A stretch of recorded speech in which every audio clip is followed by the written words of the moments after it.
start our program, let's have a welcome address from, this event is hosted by two organizations. So both presidents will welcome you tonight.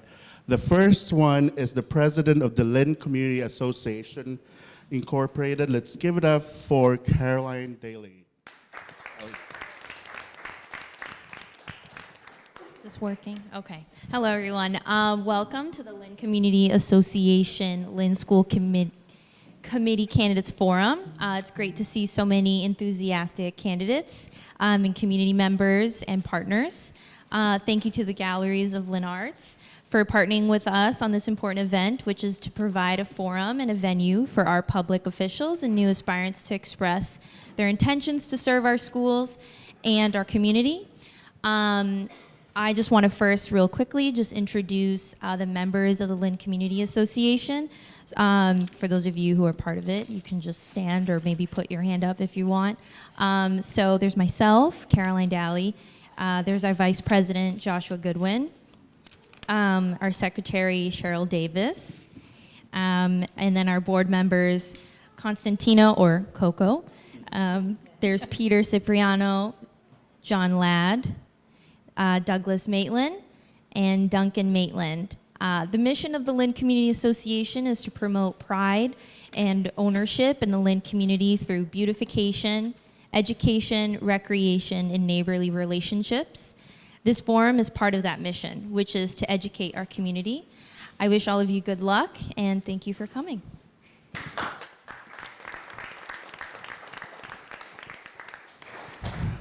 Our next welcome is the president of the Galleries at Lynn Arts, Annette Sykes.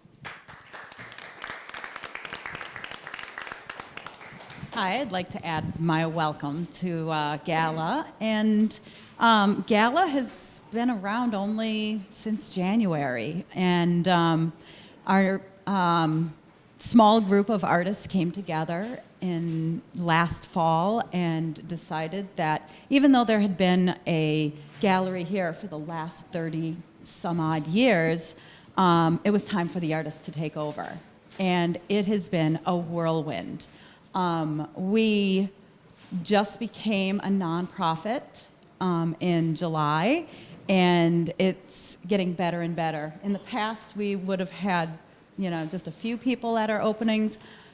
Come see our next opening on October 4th, 5:30-ish. It's going to be the Lydia Pinkham Building artists. If you see anything in the gallery tonight or in the gallery shop, I can help you out with that, okay? We do accept credit cards. The other hat that I wear is Lynn Public School teacher over at Lynn Tech. I run a life skills program, and I can't wait to hear what you have to say.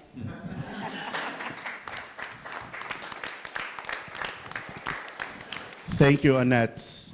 Okay, so I don't want to, no need for introduction for our moderator and our timekeeper because you have a program, right? You can just read there.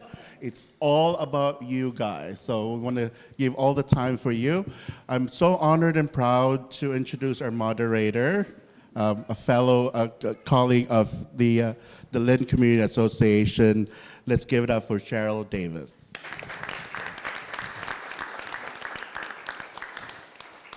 Thank you, Coco. Again, my name is Cheryl Davis. I'll be the moderator for tonight. Just one quick note. I thought my role was limited, but thanks to Coco, I learned it expanded last night. So here we go. Just also wanted to introduce our timekeeper, Juliana Perry.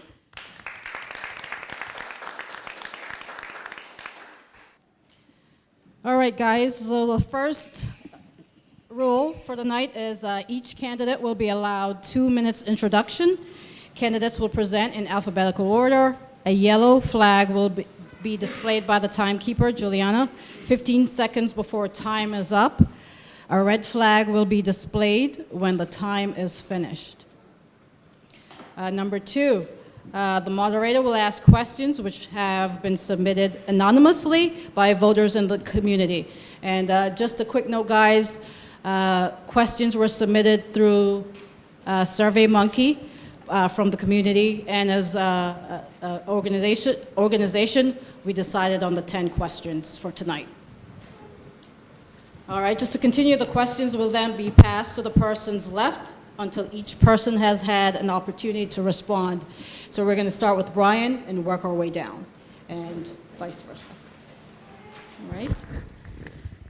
Number 3, each candidate will have up to 90 seconds to answer the question. Yellow, red flag timekeeping will apply. If any candidate makes a remark which is directed toward each specific candidate, that candidate will be allowed 40 seconds to respond or rebut. Yellow, red flag timekeeping will apply. And number 5, following approximately 75 seconds of questions, answers, each candidate in reverse alphabetical order will be allowed an additional 1.5 minutes to make closing statements. Again, yellow-red timekeeping will apply. And last rule here is candidates who do not respect the timekeeping rules may be disqualified from participating in the remainder of the debate. We know that won't happen, right, guys? Right. All right. Yeah. That's why you're sitting right in front of me, huh? Nah, I got that. All right, so we are going to begin with the candidate introductions. 2 minutes each candidate. Brian, you can start. Well, I want to start by saying thank you so much to the Lynn Community Association for hosting this forum tonight. To all board members, I've been following you guys on Facebook. I've been a super fan. I was trying to peek at some of the questions. I appreciate the secrecy on that. So a little bit about me. I am a Lynn Public School graduate. I graduated at Lynn English High School. I went off to Framingham State, where I got a Bachelor of Arts in Criminology, and I ended up getting my master's degree at Salem State University. I'm a first-generation kid. I'm a social worker for the Department of Children and Families in Lynn. I have my credentials, and I want to thank the board for putting together the packet. I'm not going to go through all those credentials. I just want to be honest with you. I'm here today to move this district forward. I'm here to put forth my best self. I'm very proud of the work that we're doing on the committee. I'm very grateful for the team at the district that we get to work with on a daily basis, from Mary Jules to Superintendent Patrick Tutwiler. We have been working diligently on a lot of the issues in the city. I'm very passionate about the issues. As a social worker, I'm trained to be a problem solver. And Lynn, Massachusetts is a very, very, very special place to me. I look forward to hearing from all of my constituents. I look forward to gaining more perspective, and it's a continuous evolution of what we are seeing at Lynn Public Schools, and it's definitely, I'm very accessible. If you don't have my number, you can get me at 781-346-2087, and if you want to learn more about me, I'll gladly get a coffee with you. Hi, my name is Donna Capola, and I presently sit on the Lynn School Committee. I'm married to my husband, Harry, who's here in the audience today. I'm the mother of 4 children that have all graduated from Lynn Classical High School, and the grandmother of 5 lovely granddaughters. I am a graduate of North Shore Community College and also the University of Mass in Boston. I've retired from AT&T. I work there, and then I work for the Commonwealth of Massachusetts, and I presently work for Joy Child Care Center in Lynn as a case manager for a teen parent program. I, for a long period of time, had a huge interest in PTA as well as attending school committee meetings. I enjoyed it. I was an active parent, and I was disappointed in what I saw at school committee meetings, as far as communication, as far as policies, and what my children were getting. And I, for a long period of time, tried to talk other people into running for school committee. And finally, one day, somebody said to me, "Why don't you run for school committee?" And I thought, well, that might be a good idea, and I did, and I have enjoyed it. My number one thing is that when I ran, that I would put the children first. It will always be the students, no matter what we are discussing, policies, goals. The most important thing was that the children were put first, and that we took a strong advocacy for families and for the staff. I've enjoyed sitting on the school committee. We have made a lot of progress. It's always changing all the time, and I appreciate your time. Thank you. Hi, I'm Lorraine Gately, and I'm presently on the school committee. And I was a teacher in the Lynn Public Schools for 33 and a half years. Carolyn, also known to me as Amy, in the 8th grade, was one of my students, and I really appreciated having her in class. I truly love the students in my class, all my classes for 33 years. I can't tell you. I always make my students do a math problem because I forget names sometimes, and I'll say, well, you do the math. 100 students a year, 33 years, we know how many students I have taught. So I love students. When it came time for me to retire, I didn't really want to leave Lynn Public Schools, but I really wanted to be a voice for the parents, for the students, for the staff in Lynn Public Schools. So I decided to retire and run for school committee in 2013. I ended up losing by 100 votes that year. But then St. Mary's came knocking on my door and said, I heard you were a great teacher and we want you over at St. Mary's. So they trained me to teach Introduction to Engineering Design, which I do now. I think I'm the only one on this board that has experienced Lynn Public Schools as a teacher, as a student in Lynn. I grew up in Lynn. And also, my son attended Lynn Public Schools. And he's not with me right now because he's working in Ireland, and I really miss him. So anyone that knows me, anyone that has children, know when your child is not right next to you, you miss them. So I just want you to know that I'm here for the students in Lynn. I'm here for the parents in Lynn. I'm here because I want to make a difference in Lynn Public Schools. Thank you very much.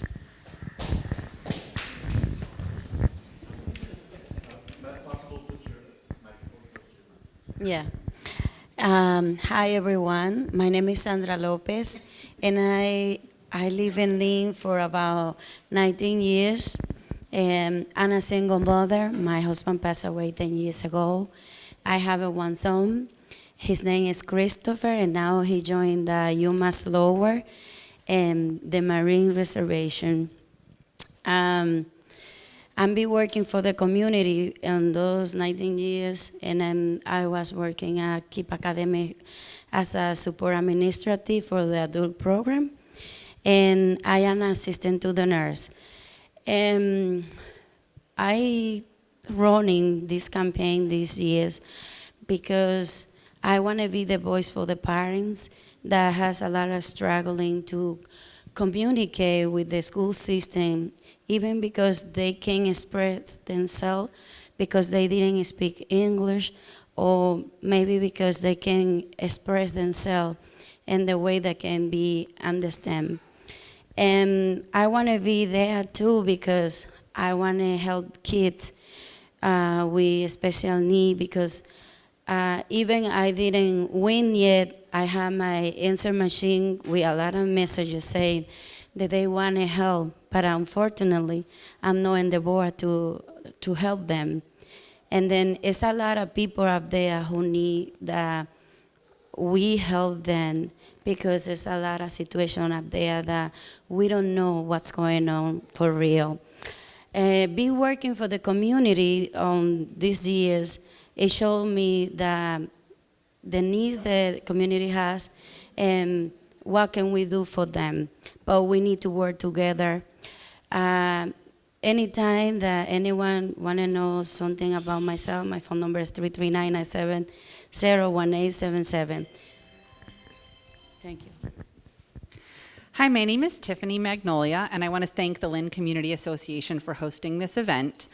I am a first-time candidate. I've never run for anything before, and I say that because I am a professor at North Shore Community College and a mother of a public school student here in Lynn, and I'm a Girl Scout leader.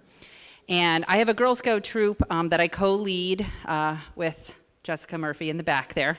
And I mention this because I have girls from all over Lynn. And one of the fascinating things about being a Girl Scout leader is that when you have little kids, these were kindergartners and first graders when we started, and now they're first and second graders. They tell you such interesting things. They tell you things that maybe they wouldn't tell their parents. And so one of the insights that I got by listening to these girls was a confirmation of what I experienced as a professor over at North Shore, which is that Lynn's schools are very uneven. So what happens in one school is not necessarily the same as what happens at another school. And when students move around the district, which they do a lot, that can be a really stressful situation for them, that kind of not knowing what to expect. When I see the graduates of Lynn Public Schools, sometimes their education has been equally uneven, and I think the teachers do a really great job. But one of the reasons that I'm running, that I was sort of goaded out of my comfort place to run, is that seeing the kids at the very beginning in my Girl Scout troop and the very end as a professor shows me where there might be some holes in a way that folks that are maybe in the middle might not see them. And so I'm running for school committee to be the voice of a parent, to be the voice of a professor, and to be the voice of a Girl Scout leader. A voice that represents how we can see the system as a whole and how we can also see each individual school's strengths and amplify them. I believe that if you build a strong system, you don't need to help individuals, the system will help them. I'm Jared Nicholson, and first I just want to thank the Lynn Community Association and Gala for hosting tonight's event and everyone who worked to make it possible. Thank you. I'm running for re-election because I am passionate about public education and the role that it plays in our community. I'm a law professor at Northeastern University, and I work with and study small businesses in support of community growth. And I know how important having great schools is to this community's hopes for growth, to our community's hopes for growth. I am also, along with my wife, expecting our first baby this fall in a few weeks, and we want to send our kids to great public schools. My parents, who are here tonight, who are very excited about the arrival of their first grandchild, are where I got my commitment to education. My mother was an early education teacher for over 30 years, and my father was a first-generation college graduate who put himself through college working full-time and has always put a strong emphasis on education. I myself am a product of public schools as well as Princeton University and Harvard Law School, and I wholeheartedly believe in the potential in this city. I'm thrilled to be raising my family here, and I believe that in order for us to reach our potential as a community, we need to help our kids reach their potential. And we do that in the public schools, both in getting kids in school now the skills they need to thrive, and in attracting and retaining young families that are looking for a great education.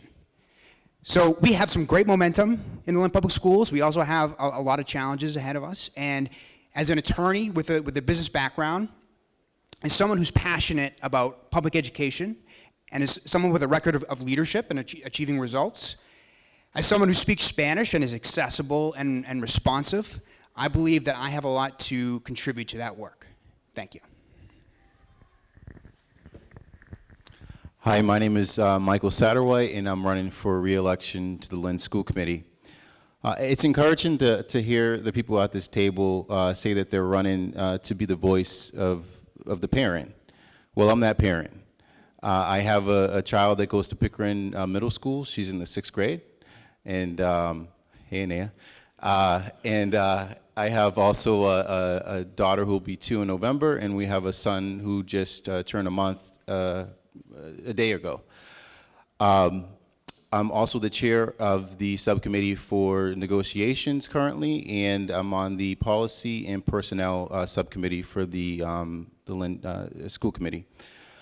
Prior to running for office, I spent many years mentoring 11th grade guys, and also being an attorney for students that were on IEPs or 504s, so they were special education students. So I used to sue the districts to make sure that they were compliant and giving students the proper accommodations that they needed. With that and the fact that my daughter was going through the Lynn Public Schools, I thought it would be best to get on the school committee and make some changes. And it's been a great 2 years. We've done a lot. And my wife is a product of the Lynn Public Schools. She's a graduate of Lynn Tech. And I myself went to many schools in the Lynn Public School System, to be exact, 8 of them. We moved around a lot. So I'm honored to be here. I want to thank the Lynn Community Association and Gala. One of my proudest accomplishments in my life is I was the first recipient of the Citizenship and Community Service Award from the City of Lynn and Lynn Public Schools back in 1997 for the work that I did in the community and for the schools, and I want to continue to do that, so I appreciate it. Thank you. Oh, just one quick note, guys. John Ford wanted to be here, but unfortunately he had a medical condition, so he's out. Medical procedure. Thanks, Coco. So just excuse him for this meeting. All right. All right, Brian, we're going to start with you. So question 1.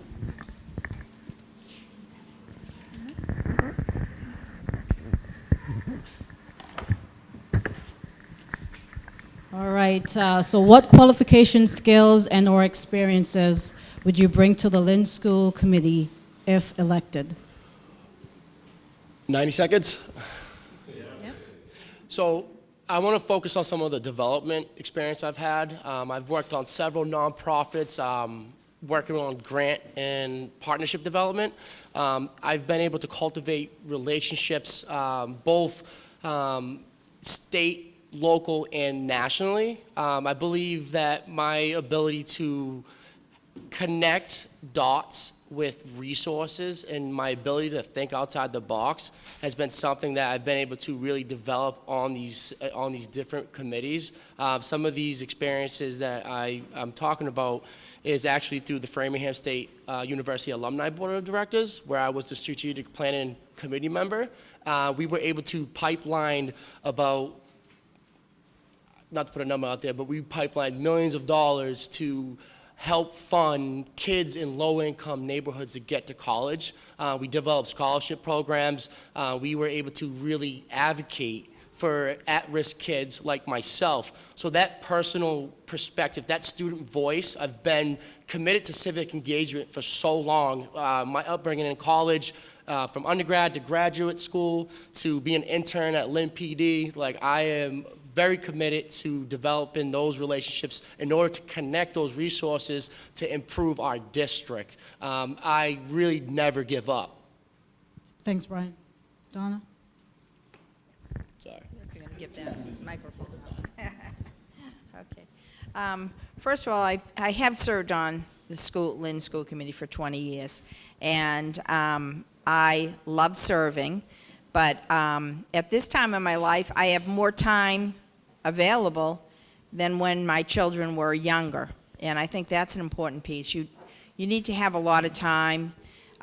You have calls every night that are left at your home, so people want to hear. People sometimes just need a direction to go in, and I'm there. I'm a good listener for that, and I've served on all of the subcommittees, so I have a lot of knowledge of what we have voted on over the years, or why the reasons are that we may have changed policies or gone forward with goals for the school system. So I just feel that that would be my strength. Could you just repeat the question again? Sure. What qualifications, skills, and/or experiences would you bring to the Lynn School Committee if elected? Okay, thank you. My qualifications is I have a master's plus in education, a highly qualified teacher in the state of Massachusetts, and I am keeping up with my pedagogy. I am just recently got recertified until 2024. So don't worry, I'm up there on the education. Some of the courses I took this summer were to Google Skills for ELs, English language speaking students, and also Google Tools for helping disadvantaged students. So those are the last 2 courses I took. I'm the chairwoman of the curriculum committee. I, much to the dismay of the curriculum department sometimes, because I watch the curriculum, I make sure that the curriculum is aligned to the standards, and I make sure that our students are getting what their needs are filled. You know, like just recently we were choosing books for social emotional learners. And some of the teachers were concerned about that, and they were talking to me. So I just told them not to worry. They're probably already doing it in their class, but my time is up. So we'll talk more about my qualifications. Thank you. Thanks, Lorraine. Thank you. Well, I will say, even I have a some career as a decorator. I am studying at North Shore Community College, social work. So being working with the community, I know that I'm going to be doing a good work because I know what the community needs, and doing the knowledge that I do in the school, I know that I can implement a good services while I'm be in the school committee.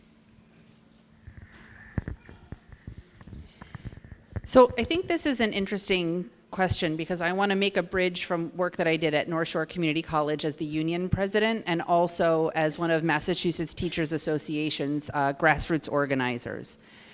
One of the interesting things about a union is that you can be a union president and be somebody who basically puts out fires all the time, or you can be a union president who builds new structures within the union so that many hands will do light work.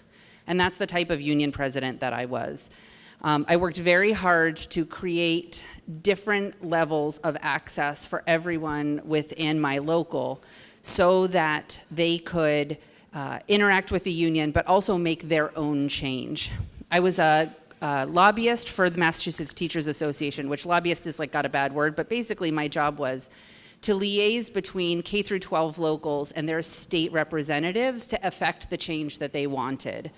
So, as a result, we were able to go to representatives' offices and argue for changes in the Chapter 70E funding long before the Fund Our Future campaign. I would like to think that I helped lay some of that groundwork when I was doing that lobbying work. I also am part of the team at North Shore Community College that works with the LPS Early College program. And I was on the team that reviewed the park, which was going to be the test to replace MCAS. I did not recommend at that time that park was adopted, and it was not adopted. So I have these levels. Thank you. Thank you. So my professional background, I'm an attorney, along with my colleague here, Michael, and I think that's helpful particularly on our policy work. One of the roles of the school committee is to set the policies for the district, and it's something that we've been working on particularly closely in the last term as we overhaul our policies to get everything in line with the state and federal requirements, and also with everybody at the table to be on the same page. I have a business background as well, which I've found to be particularly helpful with the quantitative skills that I can bring as we work on the budget and think about different ways of analyzing the appropriations that we're receiving and how thinking about and comparing with historical practices, other communities, and using those quantitative skills as an advocacy tool. For skills, I do speak Spanish, like I mentioned, and I found that to be really helpful in interacting with constituents and being able to serve families who have questions, who need help navigating the bureaucracy of the Lynn Public Schools. And then another experience I found to be helpful and relevant is I have been working since I got to Lynn to start a wrestling team here, and have built relationships with programs in Boston, with people around the city to get that off the ground, and felt like that was something that really was an example of how we can partner and try new ideas. Thank you.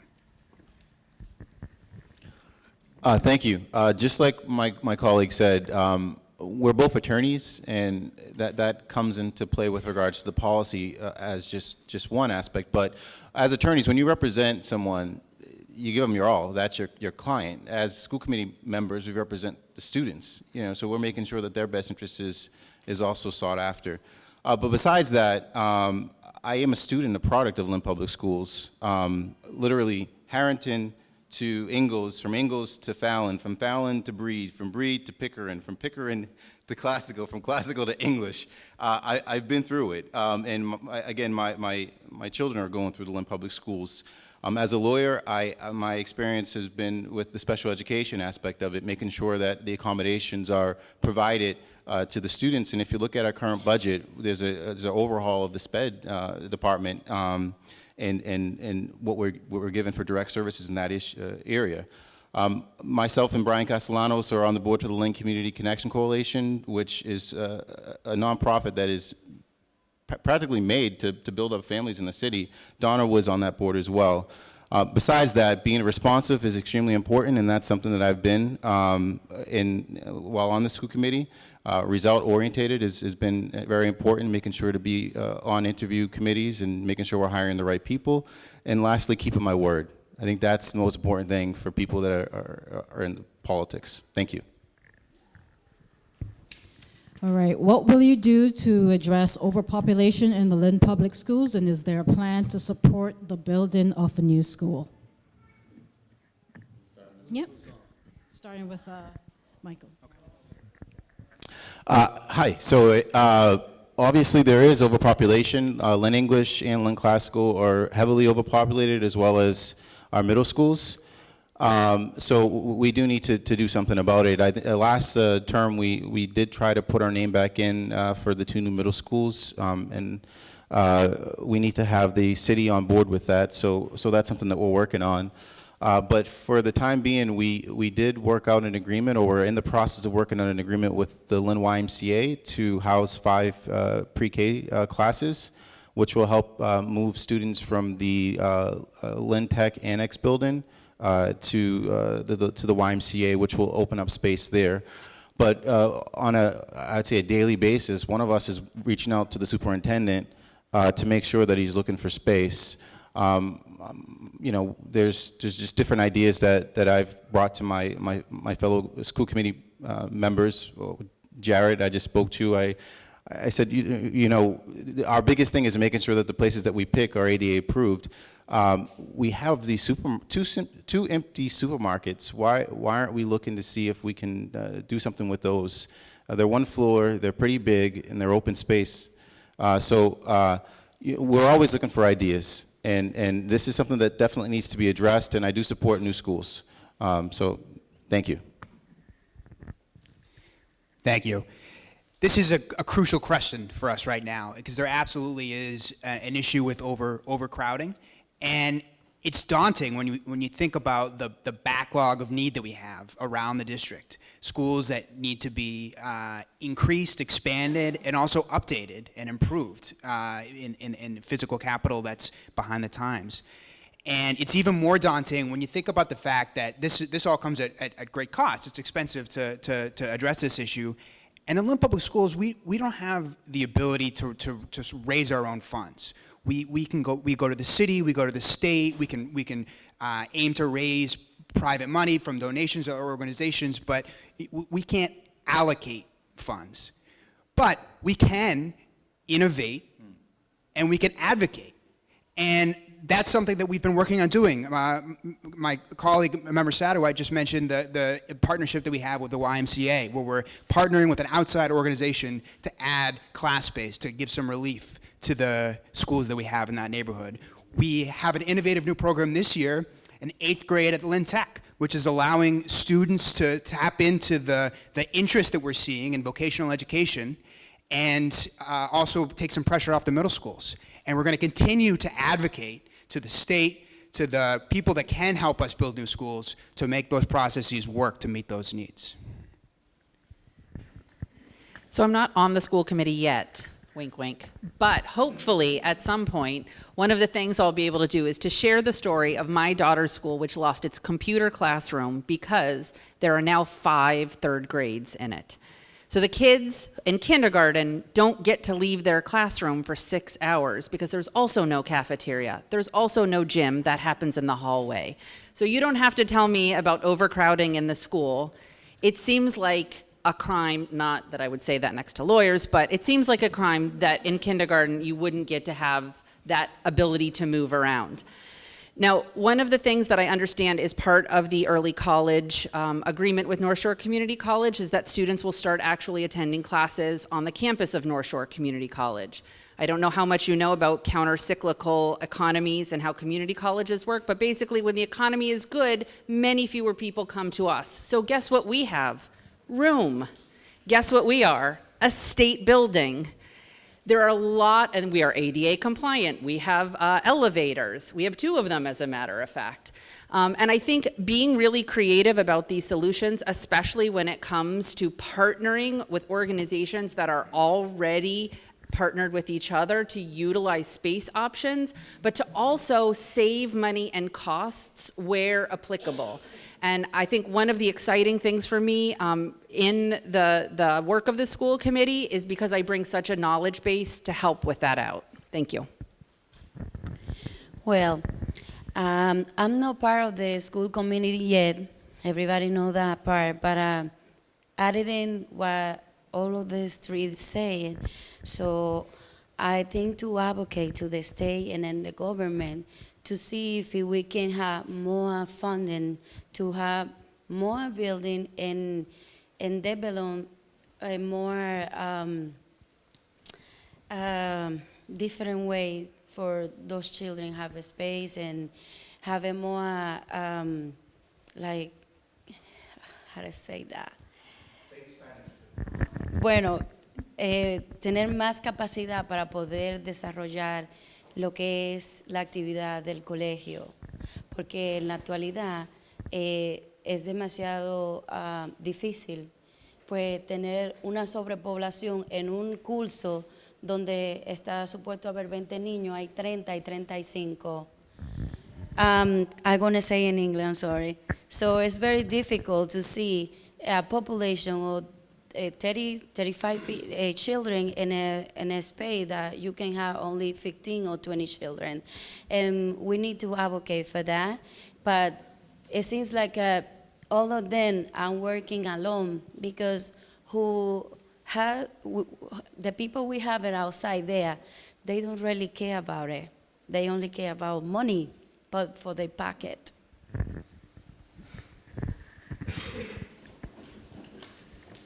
I have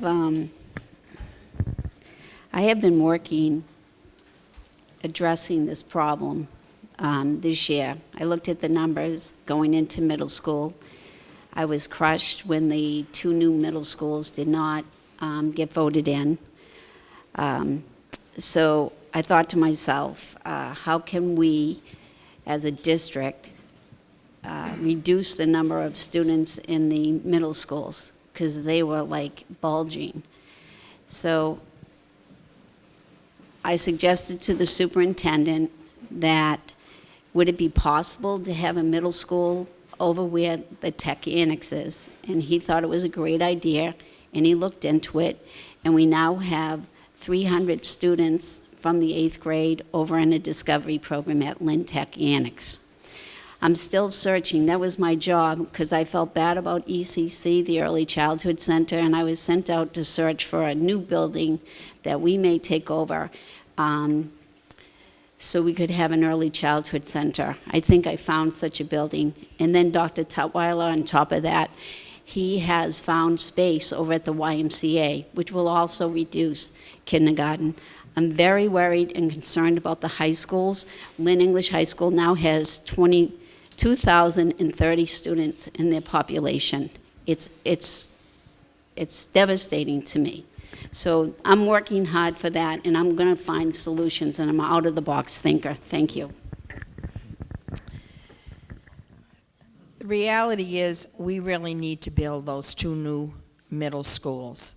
That will allow us the space in the Pickering School to be able to put some other programs into that.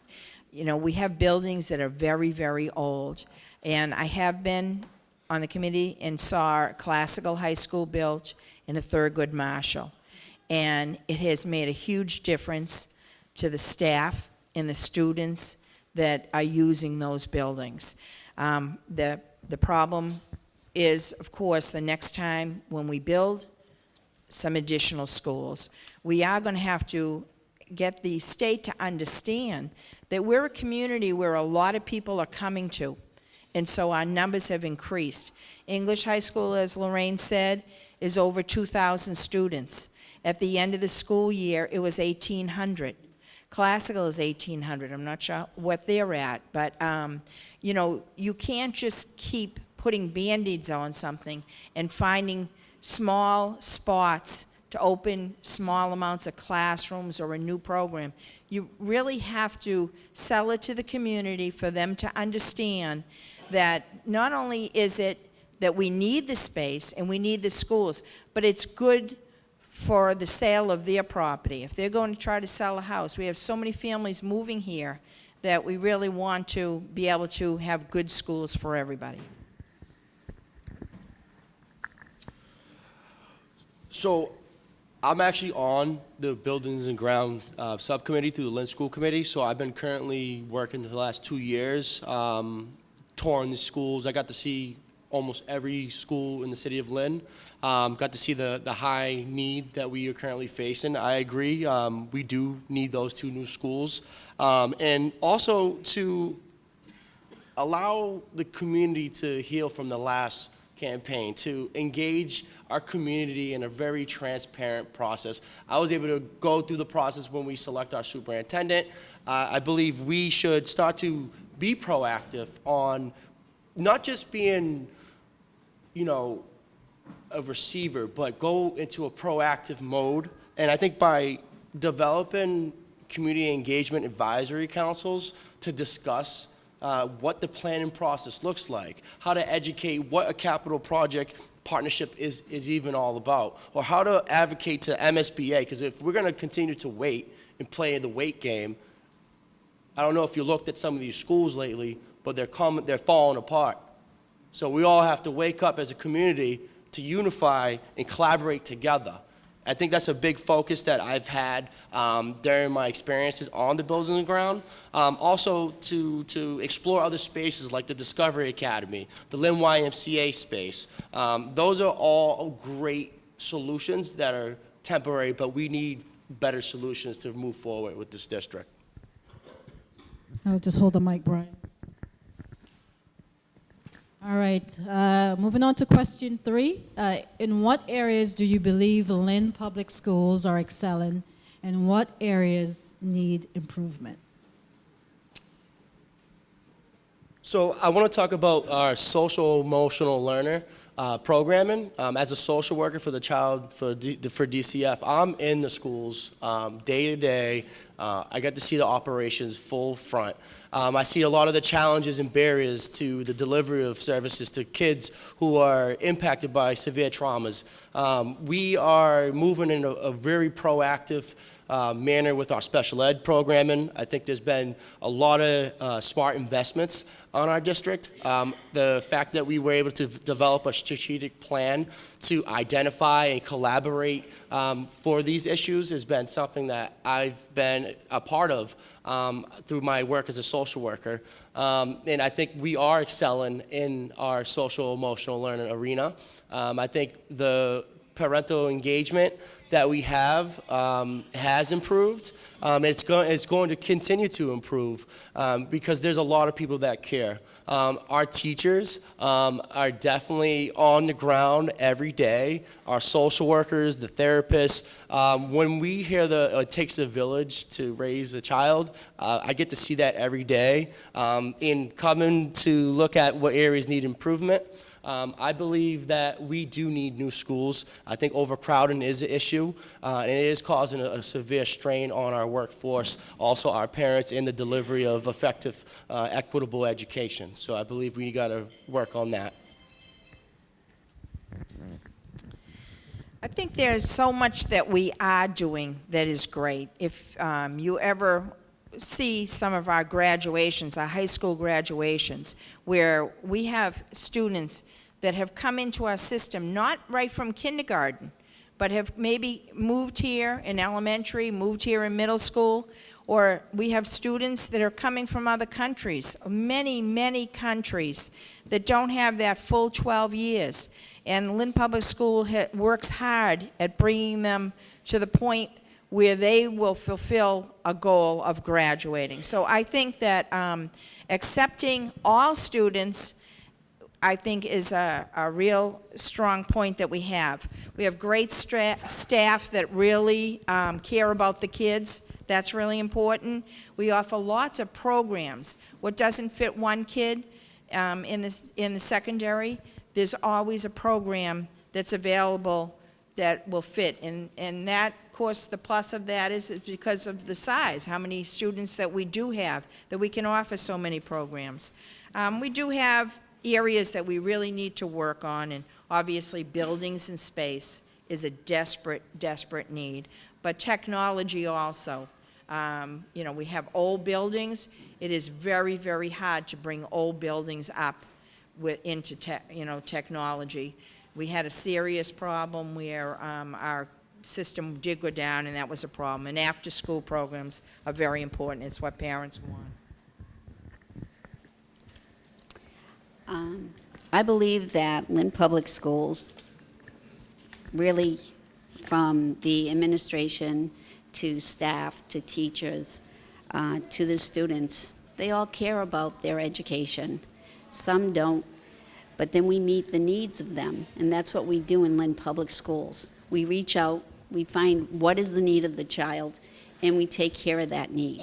It may not be instantly, it may take a little while to get to the problem, but they do get to the problem. And we've been striving, as Mrs. Coppola has spoken about, is the graduation rate. We're pushing that graduation rate. We do not want people to withdraw from our schools. We want them to succeed. Considering the class sizes, I think the staff, the teachers are doing excellent with those students in front of them. They are working so hard to help those students understand the standards that they need so they can pass those tests to graduate from high school. We really need to improve getting new buildings, getting classrooms so that we have smaller class sizes, hiring more teachers, and I think we need to work more on our communication between teachers, staff, parents, and students, and also, as Donna mentioned, the technology. We really need to work on that too. Thank you very much. Well, adding to everything what they say already, I'm be working with the community, with some parents, and I know that they have a lot of problem with the special services and social work at the school, and the nurses, the therapists, and then it's a lot thing to need more improve. But I said that the program for after school need to have a more implementation for diversity, sport, and implement more stuff for them to do after the school program. But unfortunately, we need a lot of money. We need support from the community. But the first thing I think that we need to do is that teach the parents to be working with the school and let them know what they need, and then working together for has all of those things be solving, because if we all of us working together, we can have a lot of solution, even for the space, even for the needs, because we have a lot of people who have the knowledge, but they didn't show up because they don't have the audience and they don't speak English. Thank you. I think it would be really easy to pat ourselves on the back and say that Lynn Public Schools are doing an awesome job. I have met some phenomenal graduates of Lynn Public Schools, and their academics are solid. But according to the Department of Education's dashboard, which the last year they have information up is 2016, only 56% of Lynn Public School graduates are college bound. Now, in this day and age, we know that to earn good jobs, especially in Massachusetts, you need at least a certificate, if not an associate's, if not a bachelor's degree. And I feel like that 44% is something that we really need to aim for. On that DOE dashboard are really MCAS scores. You know, that's the measure by which we should be measured. But I want to say, because as a community college professor, we also get measured by our graduation rates, our retention rates. We have the same sorts of things that public schools have in terms of measurements. College going rates should be higher. The DOE rates the Lynn Public Schools as 73% high needs. And I would love to see those reverse. I would love to see 73% college bound, 56% high needs. And I say that as a goal because it seems to me like we are developing a lot of wraparound services in the schools to meet some of those high needs, and our academics are solid, so why aren't we helping the students get the thing they need to not just get out of poverty, but to get a better life? Thank you. So a basic area where I think that the Lynn Public Schools really excels is the diversity of our district. We have students from all over the world that speak dozens and dozens of languages, and it's amazing that our teachers, our educators, the families in the city are able to bring those students along and become great graduates, great alumni, and that's something that I think we can be really proud of. Not every district has that breadth of diversity that we have in Lynn. Another area that I'm really excited about is the work that we're doing around building pathways for students to college and jobs, particularly what's happening at Lynn Tech. There's some really exciting programs happening at Lynn Tech, growing in fields that we know are hiring, and then also creating programs that offer access to those resources for students around the district. So even those students that aren't at Lynn Tech but are at English or classical, but who realize that they'd like to tap into that resource to prepare for the next step, maybe not necessarily going to college, but finding a high-paying job. For an area that needs improvement, I mean, I think we've all mentioned it. The number one area is building new schools, improving our physical capital. The physical state of a school in a community is really a sign of the priority that it puts on education, and we need to show our kids that we care more about their education than the physical state of our schools would suggest. Thank you. So I'm going to start with what needs improvement, and I'm going to give a shout out to Gayla for writing an article recently about our special education and the issues that we have with that. That's a big area that needs improvement. The special education, the IEPs, what we've done thus far is hire a new compliance officer. We have a new special education director. In this budget, we have 30 plus new hires for the special education. I think that will help, but we still need, it needs improvement at this particular point in time. Brian had mentioned social emotional learning. I think that it hasn't rolled out yet, but we do have a curriculum where it's going to start in elementary school, but I'd like for that to be district-wide. Social emotional learning is a very important thing. We need improvement with regards to our outreach to parents to get them involved in our schools, and we need to improve our community partnerships and sharing of information with those community resources. Where we're excelling, I'm going to say what Jared said, but with regards to our tech program in that particular school, I think that we're excelling with regards to the student involvement. I think that students love love the Lynn Public Schools and being involved with it. You can see through the JRRTC in English, and you can see with the Skills USA program at Lynn Tech, and you can see it within the sports teams that we have that are winning state championships. And you can also see it through the recent hires. We just hired our first Spanish principal for an elementary school. So those are the areas that we're excelling in, and I appreciate your time. Thank you, guys. All right, Jared. Yep. Question 4. So in regards to the decision-making process with the school committee, how do you get more parents involved? So this is definitely something that we can work on, and I think one great area to focus on as we improve is the technology we use to engage with parents. The role of social media has increased drastically over the last decade, and it's a great way to get feedback, but also to share information. And we have a lot of schools that have parents that are involved on social media, and I think we could work on systematizing that in a way to make that feedback, those conversations, more productive and more directed towards decision making. You know, I think that we've made some progress there. The Lynn Public Schools does have an active social media presence, and one of the things we just did recently is that the Lynn Public Schools website, social media website, Facebook page is now posting new jobs that come out as a way to communicate with the community, not just where openings are, but what people can aspire to, or where our priorities are in new hiring. And adding that kind of communication, I think, is really helpful. You know, the other thing too is our engagement with PTAs and the ways to organize at the local school level that can then feed into a district-wide level, and being creative to find ways to meet parents and guardians, whoever are involved in those students' lives, to meet them where they're at to get that feedback. So I actually just spoke about this at a recent school committee meeting. It seems to me that communication needs to be systematized and routinized. Right now, it is haphazard and it's very school dependent.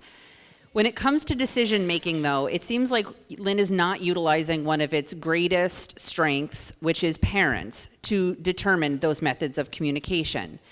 Every school should have a school council. This council is set out by law in terms of what it should contain, how often it should meet, and when these meetings should convene. And this body should be an advisory body within the schools. Now, I think it's appalling that not every school has one of these school councils, because this is the time to bring parents and to bring decision makers together. My understanding of how this law is written is that PTOs are organizations of parents. PTOs have representation on councils, which brings in other constituents of the school. So it could be teachers, it could be the people who work in the lunchroom, etc., all to talk about priorities for that school. And then that school council feeds that information up to the school committee. No school council, no information to the school committee. It seems to me we need to work on the grassroots, how parents communicate within the schools, make sure those are strong organizations, and feed that information up. Well, I said that it's very important to let it know the parents how important it is to come into the meetings when the school inform them. And then about how can we be we are an effective communication. Right now, everybody use the media, everybody use the phone, the text. That way is important to use, but to me, in my point of view, it's more effective that the parents come into the school and show up and see how can they help their kid to improve in any situation that they face in the school. I am, as a kind of parent, like an old-fashioned parent, I don't believe that the communication is effectively by emails or by text, because I prefer to be in contact directly with the professor and have a son talk to them and see how can I help my son. Thank you. Thank you. More parent involvement would take us to, on our website, we have to improve the communication. One thing I want to give a big shout out to Maria Carrasco, because when she was on the committee and she sat with us, she fought really, really hard, and we supported her to have every language that's spoken in the school department posted every paper, like you could click on it on the website and that language would come up. And thank you, Maria. To my understanding, I sat on a school council. You know, I was one of the teachers on a school council in Lynn Public Schools. They still have those school councils in our schools, but they're under a different name. I forget what the acronym is, but it's under a different name than it was in the past. And then we have a beautiful experience with having a student that sits on our school committee and advocates for their fellow students. And they sit there and they talk with us and they let us know what's going on. And I personally sit next to them and I encourage them to speak out, to open their mouths, to raise their hands, to ask the questions, just as if they were one of us on the school committee. Thank you. Okay. Of course, PTAs are really, really important, whether it's a PTA or a PTO in a school, because it draws parents in and it encourages them to be involved with things, whether it's just helping to run book fairs or whatever, but getting them so that they know the teachers, they know the administrators there. In my time, we had excellent parent involvement when I first started on the school committee at one particular school, the Ford School. And like Lorraine gave a shout out to Maria Carrasco, I'd like to give a shout out to Dr. Claire Crane, who ran the Ford School. And it was a community school, and I would love to see us go back to having community schools. She packed those schools. If the MCAS results came in, she would say, we're having a night and we're going to go over it. She'd get up on the stage. Everybody got a slice of pizza and a cup of juice. And they were there. They were allowed to bring their kids with them. You know, that's an important piece also. Not all parents have someone who can mind the kids in the nighttime. Her community school was open, and it ran GED classes, ESL classes. They had citizenship classes. The gym was open. You saw all kinds of sports happening and the children being tutored while their parents were in class.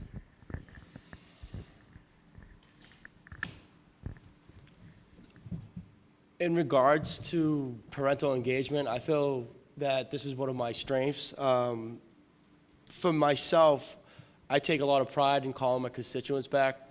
I'm accessible. When I tell you 24/7, I will talk to you at midnight, 1 a.m., 2 a.m., whatever time you reach out to me, I will get to it. I will return the call. Not only I will look to figure out a way to resolve, and a lot of the cases that they're not permanent solutions, but you will be heard. I utilize social media, whatever platform I use, I make sure to ensure that I remain transparent. To get parents involved, I believe that working in partnership with community partners on issues that pertain to my constituents are very important, because that's how you find best practice and solutions. Instead of just listening and pretending to listen, I did some deep, compassionate listening this 2 years. When you give me an issue, I pursue it very aggressively. And I believe that in order to work in this district, I believe that I was more of a school committee therapist, if anything, because I really got to learn so much about my community. I got to partner up with the Lynn Teachers Union on many occasions, and I'm also a member of the Massachusetts Parent Teacher Association. Thank you. Okay, so my theory is that we need to start in elementary school. Kids are learning, but at the same time, parents are learning. So why not start to push the parental involvement at that particular point in time? I was involved in my daughter's PTO and PTA at Lynn Woods, and it pushed me to run for office, and that's why I'm here today. We need to have flexible hours. Not every parent works the normal schedule, so we need to make sure that we're there when they're there. And we need to give ownership to our neighborhood schools and have them be community-centered. working in hand with the principal. You know, you can't just have the principal dictating everything. There should be some input from the community, and you can do that with parental involvement. It's extremely important. The flexibility in hours is something that can be difficult because, again, making sure that everybody is able to attend that one meeting is going to be difficult, but making it maybe at a certain time one month and then the next month making it at another time so parents can attend would be a good idea. But I think our focus needs to be on encouraging PTOs and PTAs, making sure that they have the resources that they need, and making sure that the communication is transferred from those schools back to the school committee so we can know firsthand what's going on. Because we hear when people are ready to complain. We don't necessarily hear when things are going good. So I'd like to hear both. Thank you. All right, guys. Tiffany, you're going to start question 5. So there has been several incidents of racist vandalism throughout our city this year. How would you educate our kids on this issue? So one of the things I think that is going on that not a lot of people like to talk about in this city is that we have a lot of undocumented folks. And I think that this is one of those things that we like to pretend is not happening, but it is happening.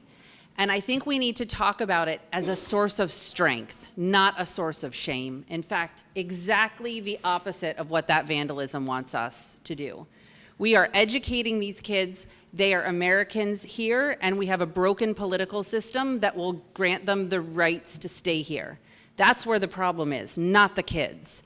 And when we stand strong with people whose status is either documented or undocumented, then we stand together against racist vandalism. It's happened on the college too, and it's one of the things that our college president came out very forcefully. We will educate all the students who walk through our door, and if anyone comes in to take them, we will not allow them to take those students. I have on my office door that this is a safe place for any student regardless of status. I've specifically called in people from Representative Moulton's office to help them with documentation issues. Some of my students have won prestigious scholarships and they're undocumented. And we need to talk about this more because that silence is what allows this racist vandalism to continue.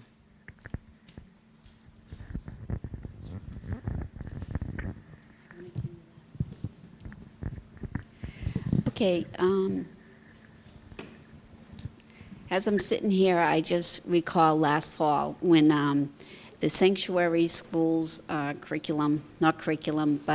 professional development came into our schools. The first year that it came in, it wasn't very well received by a lot of the people in Lynn. And I sat down with a couple of people from North Shore Labor Council and Dr. Tutwiler, and they were on the same page the following year. And they did a beautiful job discussing sanctuary schools. And Lynn Public Schools' position on that is that no one is coming into our schools and taking any student out of our schools. As far as vandalism is concerned, I just don't think vandalism is acceptable in any way, shape, or form. Racism is not acceptable. I just find it so hard to believe in this 21st century that this is still around. It's ridiculous. You know, everybody is the same. We put our pants on the same way, 1 foot at a time. I just get so upset. I get really upset with the vandalism, and I will continue to fight for the rights for everybody in the city. And that's all I feel about that. It's just unacceptable to me. It would be unacceptable in my classroom. It would be unacceptable in my school. And it's definitely, as a school committee member, it's unacceptable in our school system. I absolutely agree. It's something we cannot accept. Leaders need to lead, and our president is not leading. He is tearing down what has made America beautiful, which is immigrants. My mother is an immigrant from Poland and her family, and I remember myself as a child walking down Peabody Square with her to go to grocery stores. You know, her English was very poor. She was very bright, very kind, very caring person, but it was painful to see how she was treated in the stores in Peabody. And I'm also the mother of a child that I adopted that's Hispanic. And I've had my own issues going in stores with him and how we've been treated. And it's not right. You know, we all wish that we could just wipe it all out, but you have to also say that we're not going to accept it. We're not going to accept it within the schools. I had an incident this year where I did get a call from a parent, and we straightened it out right away, but that's what has to happen. People have to be brave enough to come forward, you know, and speak out on it and not accept any of that at all.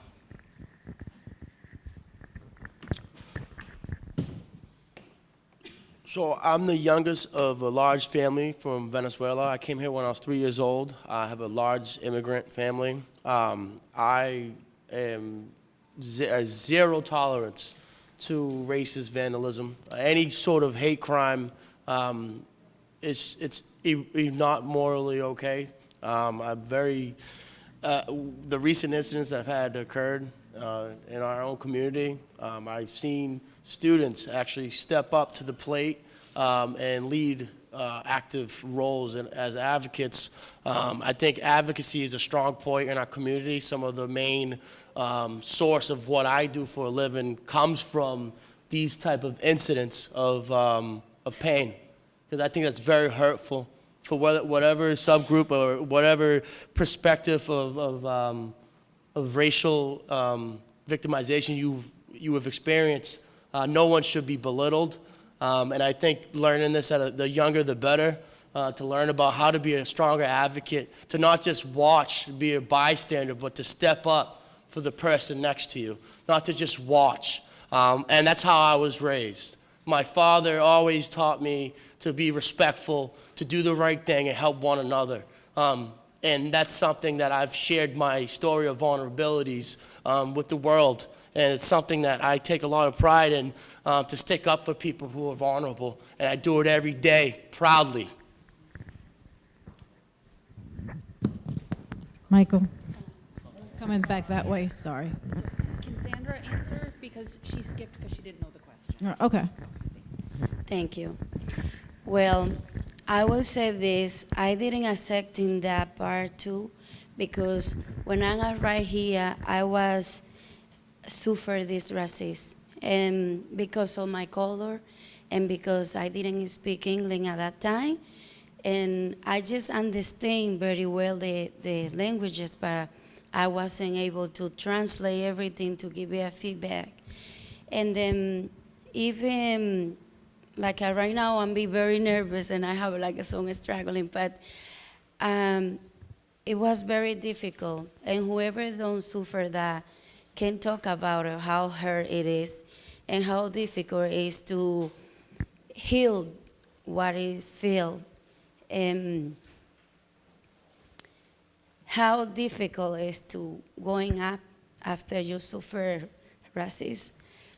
But the world, unfortunately, and all the stage, doing this, sometimes do on purposes, and sometimes do like even they don't know that they are doing it.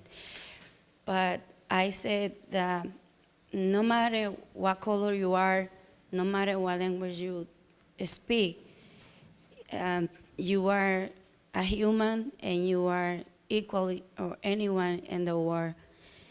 This part is very difficult to treat, but if you all together work, we can fight this. Thank you. It's sick. It's horrible. A biracial man. I've lived through episodes of racism, and it hurts. I can tell you that we have a student, his name is Carlos at Lynn English, and he's pushing for human rights curriculum in our schools, and I think that that is a great thing. Last year, the Global Embassy brought a Holocaust survivor to speak at Lynn Classical, and I thought that that was a great experience for the students to understand. I think that we also need to teach inclusiveness, and that could be through programs like the National Junior Honor Society at Breed. These kids are transitioning, and it's good for them to know while they're transitioning into high school that they need to understand and accept things that may be different, like language. So I think that it's important to know that there are things that are being done in the back with students that are pushing for our other students to have a general understanding on what human rights means, and that equality is important not just here but throughout the world with the human rights that are important to know. So these are things that I think are good and we can educate our students on, and I just want to give props to Carlos and to my friend here for bringing that to Breed, and hopefully it spreads to our other schools. Thank you. Thanks. So the emboldening of white supremacy around this country is really troubling. And the fact that that's shown up in our community in these incidences is incredibly disturbing. It's so saddening. It's not who we are as a city, but we need to show that whenever it happens. The first thing we can do is the community to come out and really condemn it and make it clear that this is not acceptable. This has no place in our community, and we can all do that as citizens, as leaders in the community. We can set that example. Specifically in the schools, we can absolutely respond in our curriculum. And one of the things that we're working on recently is overhauling the civics curriculum and making it more responsive to local issues, factoring in local involvement. And like Member Satterwhite mentioned, we have a student that's interested in building this human rights curriculum, and there's ways to integrate that sort of human rights curriculum in the civics curriculum and what's happening locally. And I know that Carlos, the student that Michael mentioned, is working with the Global Embassy for Peace on this, and that is an absolutely fantastic example of another way to show why to combat this, and that's through history and remembering incidences like the Holocaust and the end result of these kind of unacceptable ideologies to communicate to students why it's so important that we combat this. All right, for question 6, Sandra, we're going to start with you. From your perspective, what is the average family's experience in regard to their child or children's education in the Lynn public school system? Do you think Lynn residents overall are satisfied with Lynn public schools? Well, first of all, I'm going to speak as a parent. I wasn't satisfied with Lynn school services because I have two things that it wasn't let me feel like pleasure what happened with my son at the school. But I understand at the same time that the school doesn't have a lot of funding, and unfortunately, it didn't have much sources for complete with all the people in the community. But as of right now, I see that the school do the best they can with the funding they has. And as a parent, I need to understand that they need to work with what they have in their hand. And then part of the needs need to be improved and need to be work out on it. But we need to understand that without funding, it's not much to do. And overall, I could say most of the people that are happy, but we have some part that they know because that they need it, they don't afford it. But I think like time is over there, and if we continue working for that, we're gonna get to the point.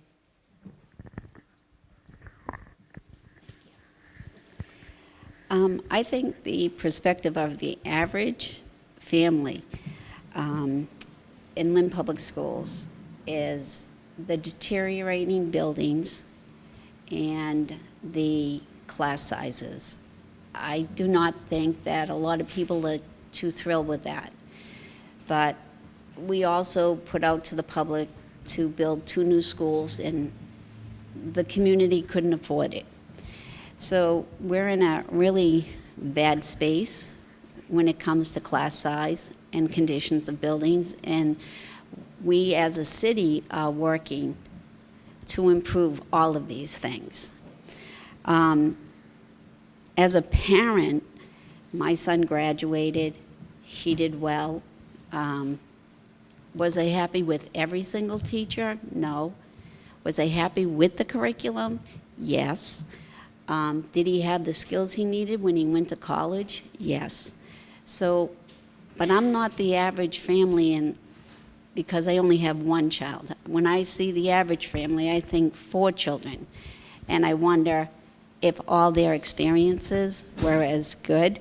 But I know that Lynn Public Schools has, at Tech, they have the Skills USA, they have the ROTC. They have so many wonderful programs in this school. Our students are succeeding. Thank you.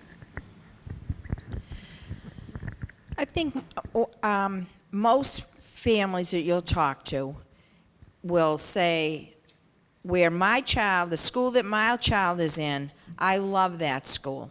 But I'm not so sure whether, if they're in elementary, they'll say, but I'm not so sure about the middle schools, or I'm not so sure about the high school. And they're nervous because they're large buildings, there's a lot of kids. In our elementaries, kids are really, kept in classrooms where they feel, the parents feel safe about it. But I think once they get to a middle school, most families are happy with it. They are happy with how we do the clusters in the middle schools. They're happy with the programs that they get in high school. Me personally, myself, I think I agree with Lorraine. Did I like every single teacher, or did I wish that my kids sometimes were treated a little, coddled a little bit, when now that I look back, that probably wasn't the best idea, that a parent should be thinking coddle them all the time. But the thing that I think when I think of the citizens of Lynn, my concern is because their children aren't in the schools anymore, they feel as though those schools aren't any good anymore. And that's disappointing, because we have great kids and they are becoming successful. So, Lynn Public Schools have strong traditions. I know, from a perspective of an average family, I think there's a lot of hope. And you have to have hope, because I think the Lynn community is very strong, very diverse. We have the ability to overcome, but the resilience of the Lynn community is overwhelming. I am a proud Lynn social worker, and I have kids in my custody, K through 12, and I get to see perspectives on many different levels, from the good to the bad. I believe that if the capital improvement plan that we are working on could really, impact the way our parents perceive the schools. When you have a middle school like Pickering that is in shambles, going back to what I do on the buildings and ground, I've been able to see these issues, and it pours out. It's very discouraging. It's not somewhere, that you could say, hey, I'm really looking forward to seeing the crumbles on a wall, and you have teachers and parents taking pictures. So you get to see it day in and day out. But you still have hope.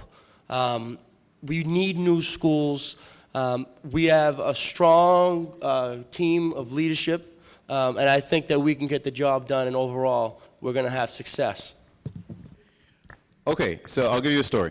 My daughter's first day at middle school, she came home and she said she hated it. She didn't want to go back. By Friday, she was complaining because she didn't have school the next day, which was a Saturday. So, you know, you're going to get different feedback from different people, but a transition's hard, and it's for every area. But typically, we hear of complaints. But overall, I think that parents are satisfied with our educators. You don't hear too many times where they complain about our educators. My colleague Brian had used the word hope a few times, but hope is a plan that I think that would be helpful to improve the overall, which I think that if we focus on the hope for each student, I'll tell you what that is, but it's the health and well-being of our students should be our priority. The opportunities we provide our students must build their skills and interests. Prevention programs are vital in our education systems, which would be drug, dropout, bullying, and violence. And also focusing on educating all of our students to be knowledgeable and prepared academically for future college education or for the workforce would be a good thing to focus on, which again is the hope for each student. And I like that Brian had used the word a few times. But that's where I think we can improve the overall satisfaction of the Lynn Public Schools. And keeping in mind, the second question talks about the Lynn residents overall, if they're satisfied with Lynn Public Schools. Not all Lynn residents have kids in schools. So, you know, that's where I believe we stand.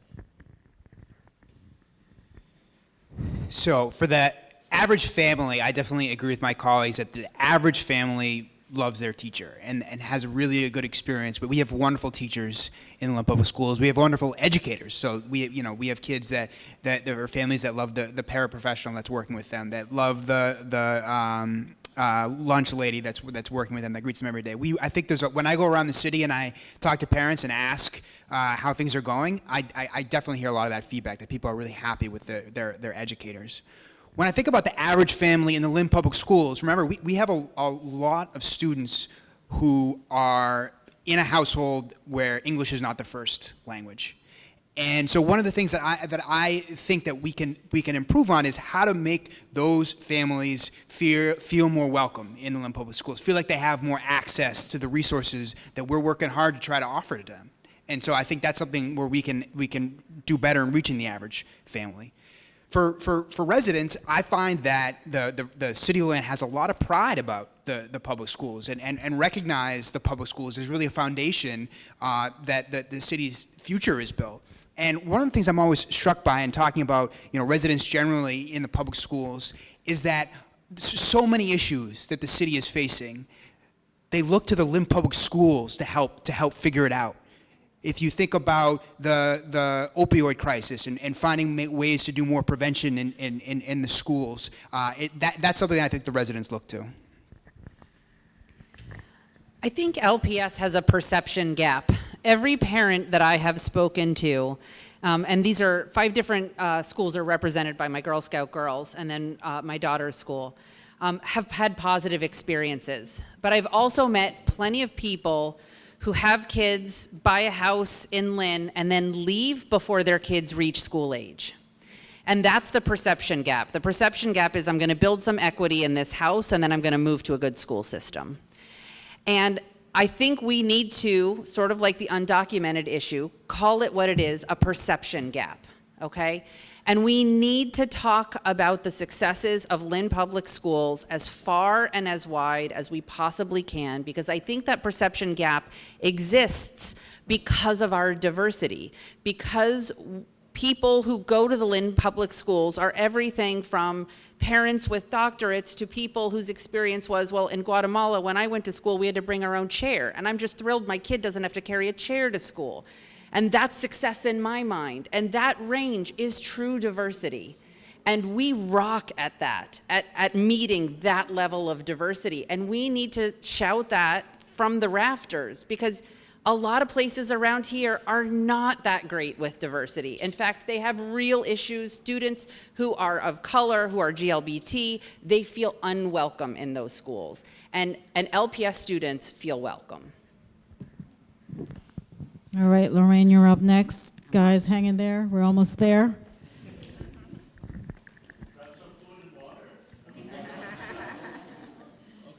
All right.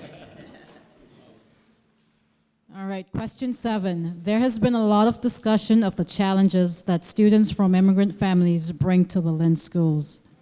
In your view, what are the strengths and assets that these same families bring as well?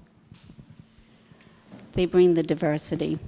I think it's wonderful. We have the most diverse school system, and our students in this school system get to experience all different aspects of that diversity. As a teacher, I get to experience that with my students. It's so hard to explain to you. It's just so surreal because everybody is in the class and they all work together, and like we learn from one another. Students learn from one another about their countries, about what was taught. So I like the diversity. I think that is what the immigrants bring. They bring change. They bring new ideas. They bring new food.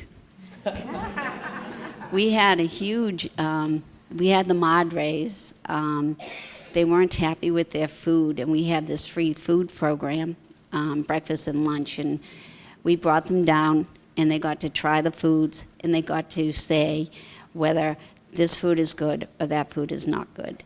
And then they got to make suggestions to improve it.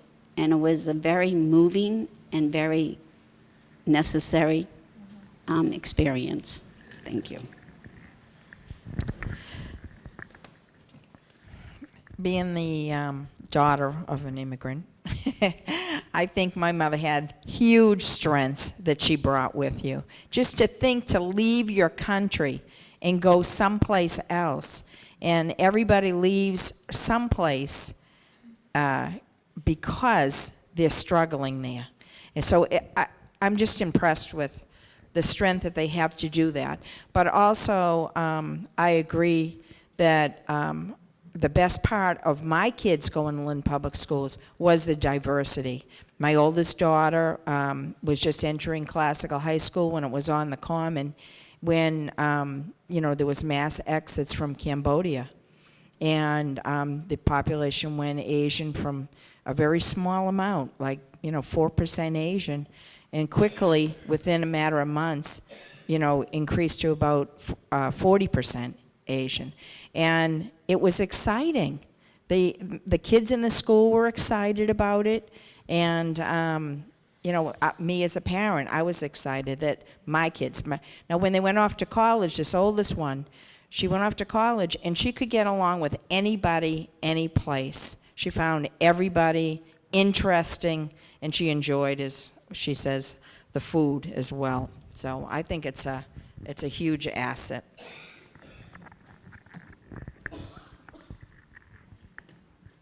As a first-generation low-income Latino, my father, who was an immigrant, I learned the first-hand work ethic growing up in that household with my father, seeing him show true resiliency.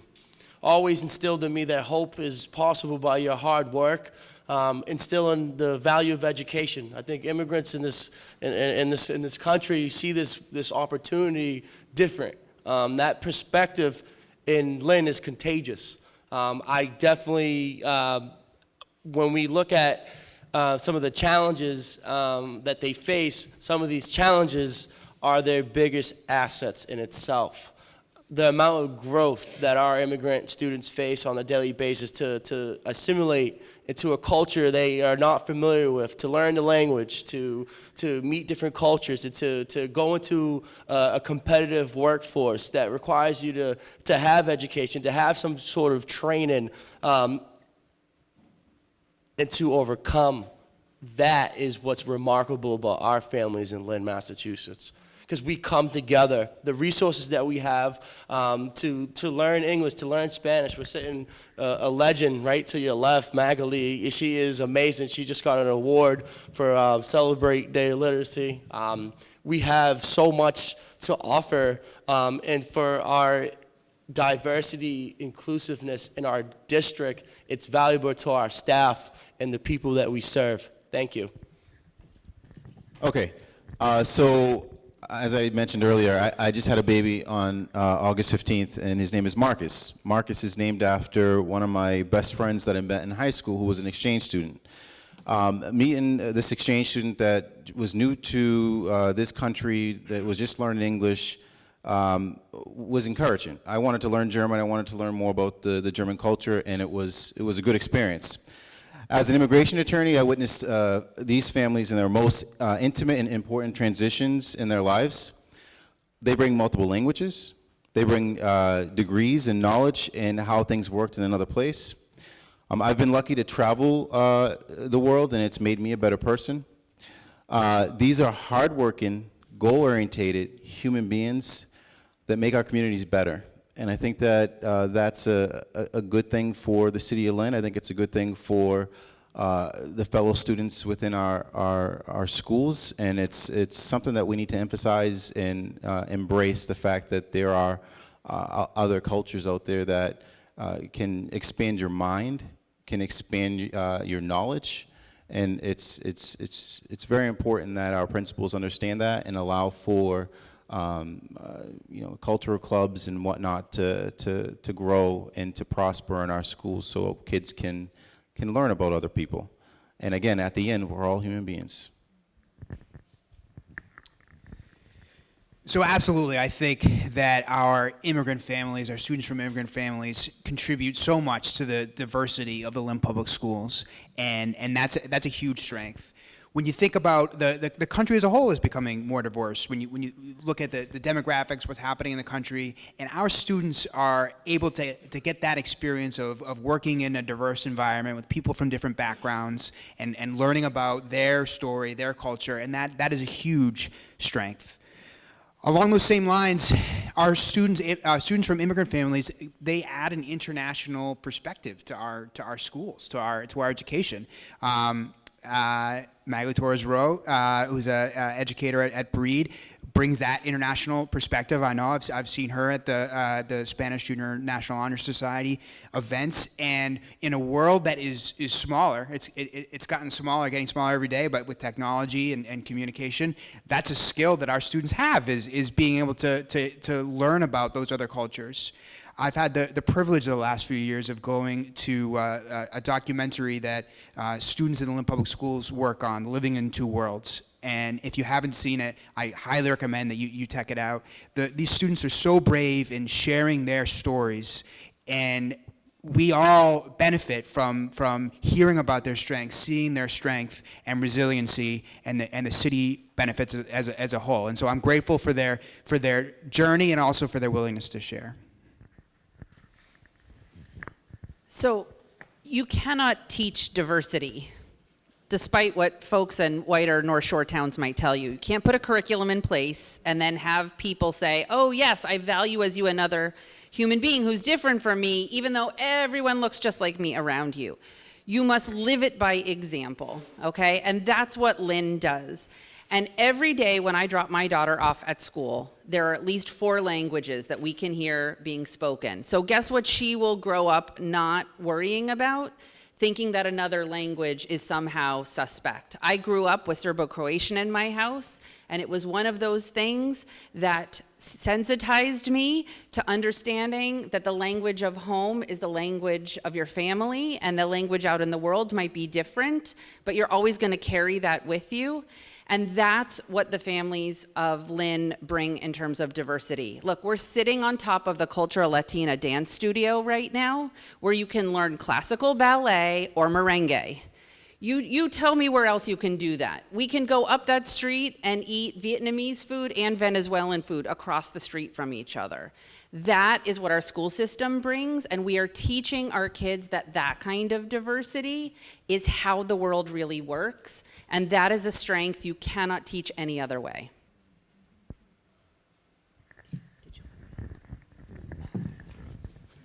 I'm messing up the order. Sorry. Okay.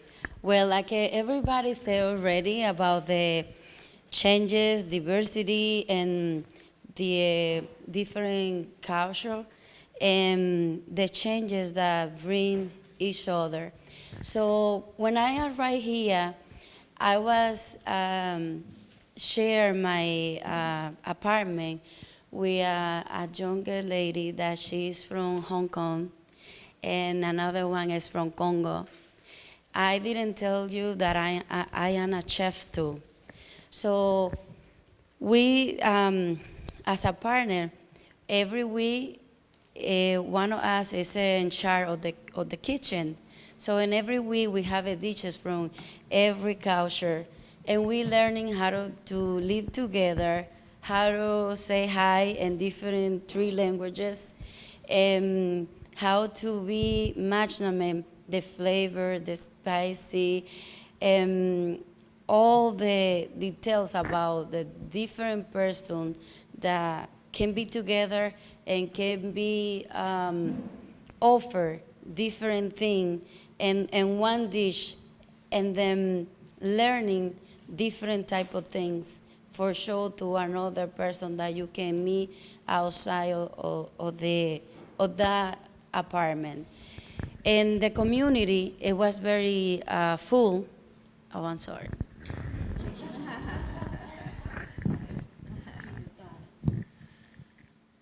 All right, Donna, I think you're going to start off with question 8. Okay.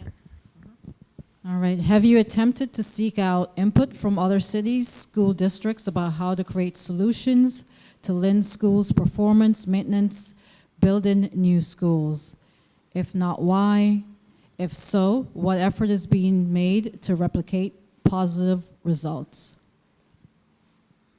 Okay.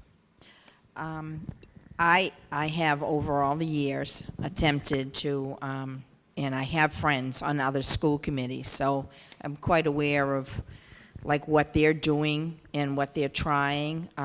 We receive magazines that are from all over the country that identify different best practices, as well as, attempting for space and providing new schools and things like that.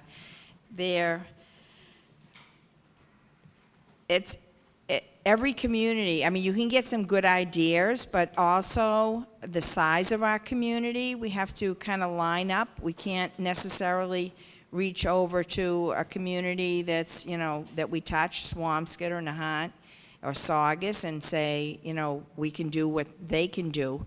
Our volume is much, much bigger than that. And so, that's just something. We try to align and match ourselves with the 10 urban school cities and get ideas from them and interact with those urban school committees to try to just come up with some things that will help us in accomplishing. But we need space to build schools. We can't reach out to another community and say, how are you going to help us with space?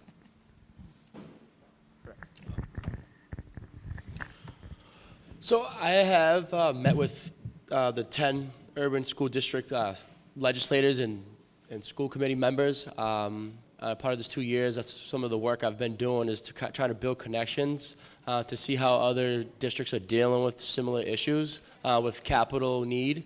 It's very, again, going back to Member Coppola, you have to make sure that you're fit and align into your district need. And also reaching out to the MSBA, I've really tried to reach out to other states to see how other states are doing it. So I've been very proactive in seeing what possible solutions we can do to be proactive. And some of the the analysis and the way I've been able to metabolize from other school committee members is to really get community buy-in. I think it's important to get community engagement. for the process.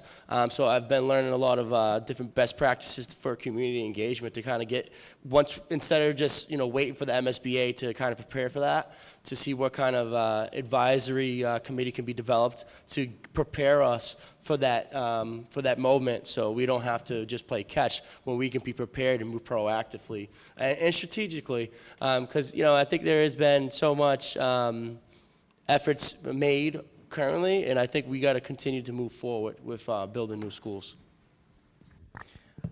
Okay, so the answer to this question is I am on the policy subcommittee with Mr. Nicholson, and I believe John Ford, who happens not to be here, but most recently we were working on an attendance policy, and we did reach out to other school districts to learn more about their earn back credits, and I think that was beneficial to see what other districts like us were doing, because it was a huge change in our attendance policy.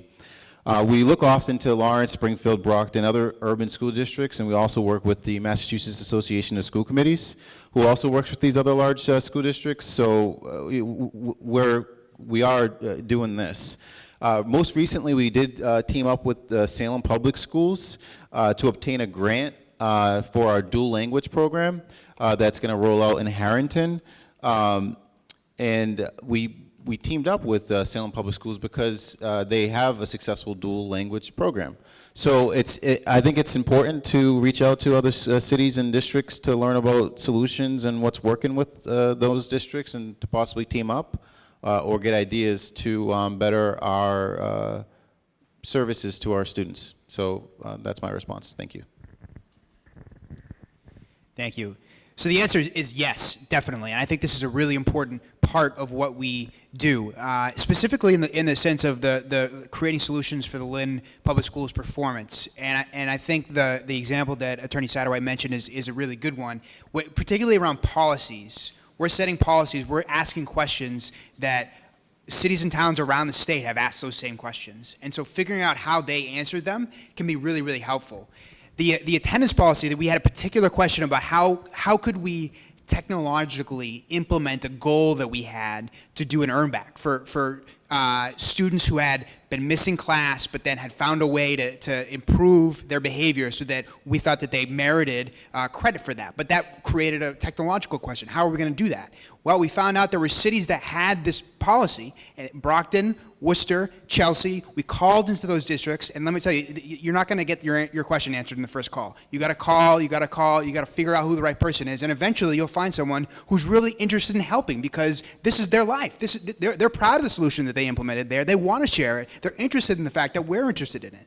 And so this is, I think, a really key role, particularly in policies. We've done it on facilities use policy. We've done it on other policies as well. And then we also work closely with the MASC on key questions, the Mass Association of School Committees, who aggregate input from cities and towns around the state to help us on things like evaluation that are complicated. Thank you. So I don't know if anyone in this room has been to any recent school committee meetings, but the public comment period is about 15 minutes, and you can make a comment, but you can't ask questions. And we've been talking a lot about vigorous parental involvement, and I would turn to an example of Haverhill. At Haverhill school committee meetings, they are run very much like our city council meetings are. There's a lot of public commentary, there's a lot of disclosure of information. I just get an agenda when I go to a school committee meeting, so if we're looking at the superintendent's strategic plan, as a member of the audience, I don't get that. They do in Haverhill. It's up on the big, not Jumbotron, but the screen above them. There is vigorous public debate and the parents are involved. Now, I have no idea how feasible it is to have school committee meetings like that in Lynn, but certainly the demographics of Haverhill are comparable with the number of students, their per pupil spending, et cetera. And it seems to me like if we're going to take policies from these folks, we should also maybe adapt some of their best practices with regards to school committee meetings. Thank you. Adding what they all say already, I will definitely check on the different districts and make an analysis that the solution they do or the problem they faces there compared to the problem that we face in our community. And then, well, I'm looking for those solutions, and then I make with them meetings, and I meet the other school committee to see how can we engage with those solutions that they give you in that city for those problems that they faces. And the other thing that I do is I was thinking about to always involve the community and the parents. I don't know if I get the point of the question, but am I thinking I would like to be first involve the community where I am and make them question what the solution they wanted, how they wanted to do, and then compare to the other city, implement the good things that they have already developed and implement over here. To answer the question, yes, I have looked into many different things. When I first got on to the school committee, Jared Nicholson and myself, we went out to a Mass Association of School Committee meetings, and they were discussing social emotional learners. And we met with different cities and towns, and the issue of the importance of social emotional learners and how we needed to get that curriculum into our district. So that was one example. Another example is we heard that, and this was when I was on policy, we heard that some schools would like to have uniforms. So we went out and researched other school districts and success and failures of other uniform policies. So I've been directly involved because I'm the chairperson of a curriculum, and I also look out to see how our curriculum measures up to other curriculums, especially when they bring it forth. I look at what they're proposing. I look into what they're proposing, and then I will either approve it with the help from my other school committee members on my committee.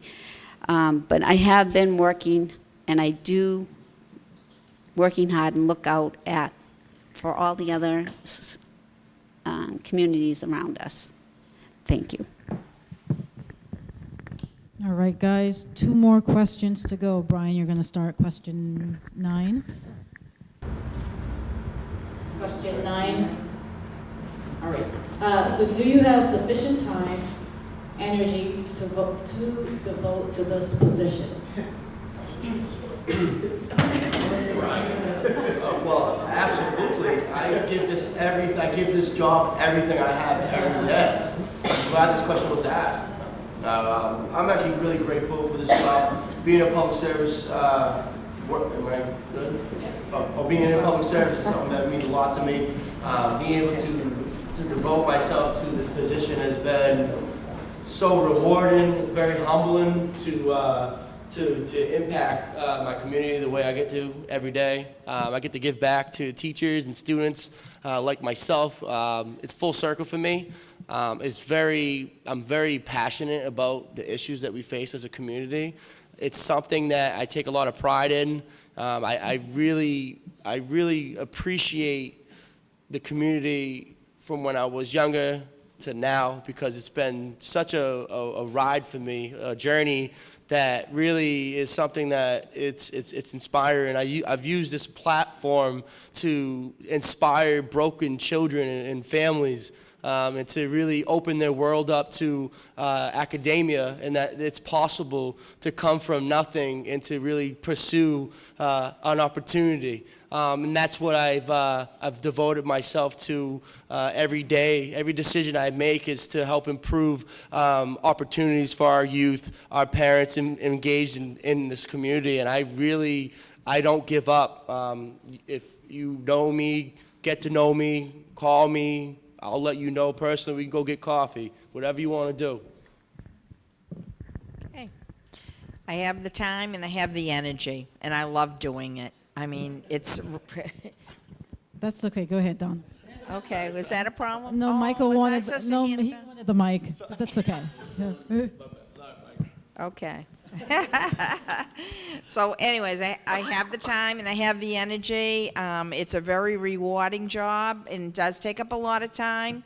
But as long as you love it and you're willing to help the families that you get calls from, and you do get calls every day, and sometimes you're not able to shop in a local grocery store. If you're in a real hurry, you have to sort of decide what you're going to do, head down and just keep shopping, because you can take an extra hour in a grocery store just trying to help people, or people who want to know about what's happening. And but that I do have the time and the energy. Oh.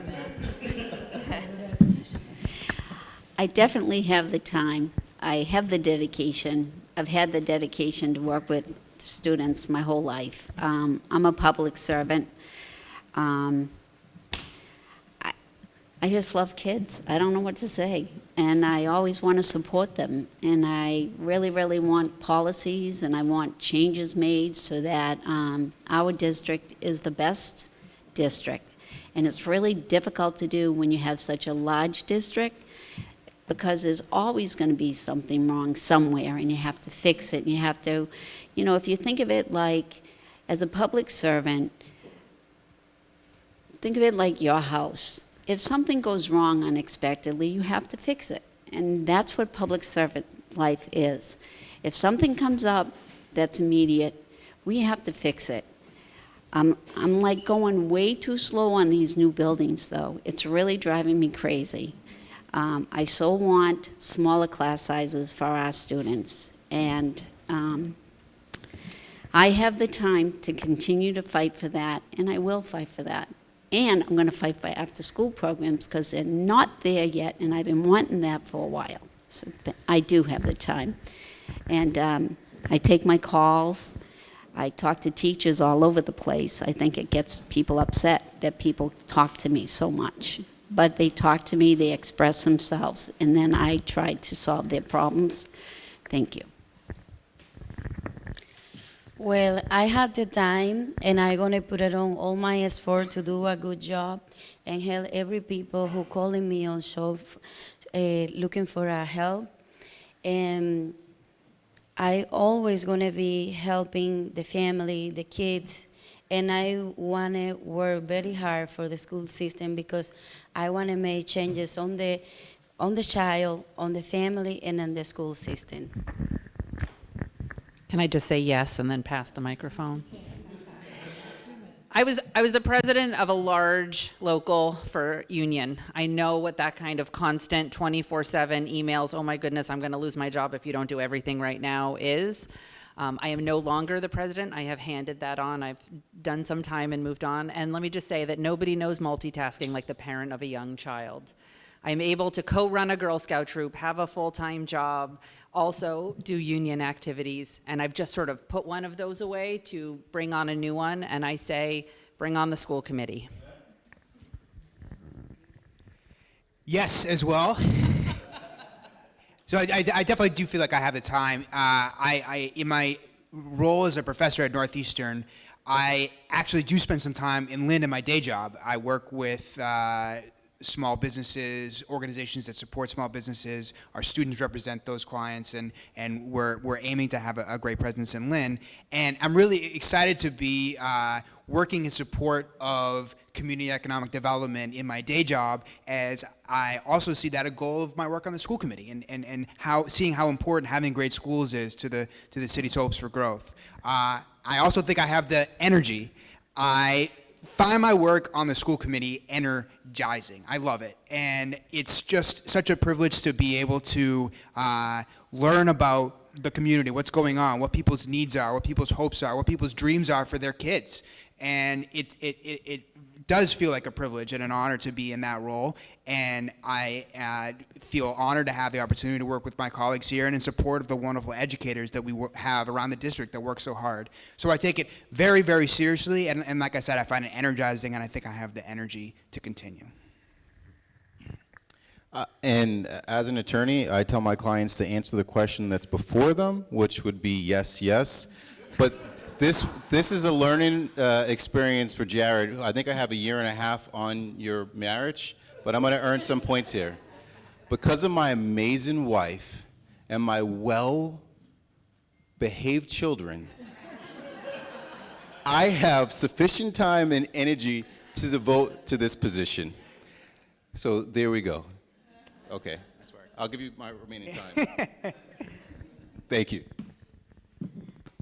Mike, just keep the mic. Okay. All right. Since you kind of half answered that question, you're looking. I said yes, and I got some points at home. All right, question 10. Do you believe that Lynn should implement a uniform school model system-wide?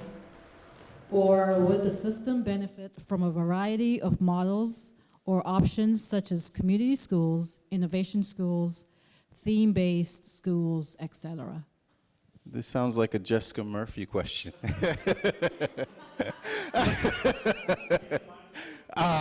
Yeah, we just had a school committee meeting, and we did have a couple parents show up, and this is one of the things that was discussed.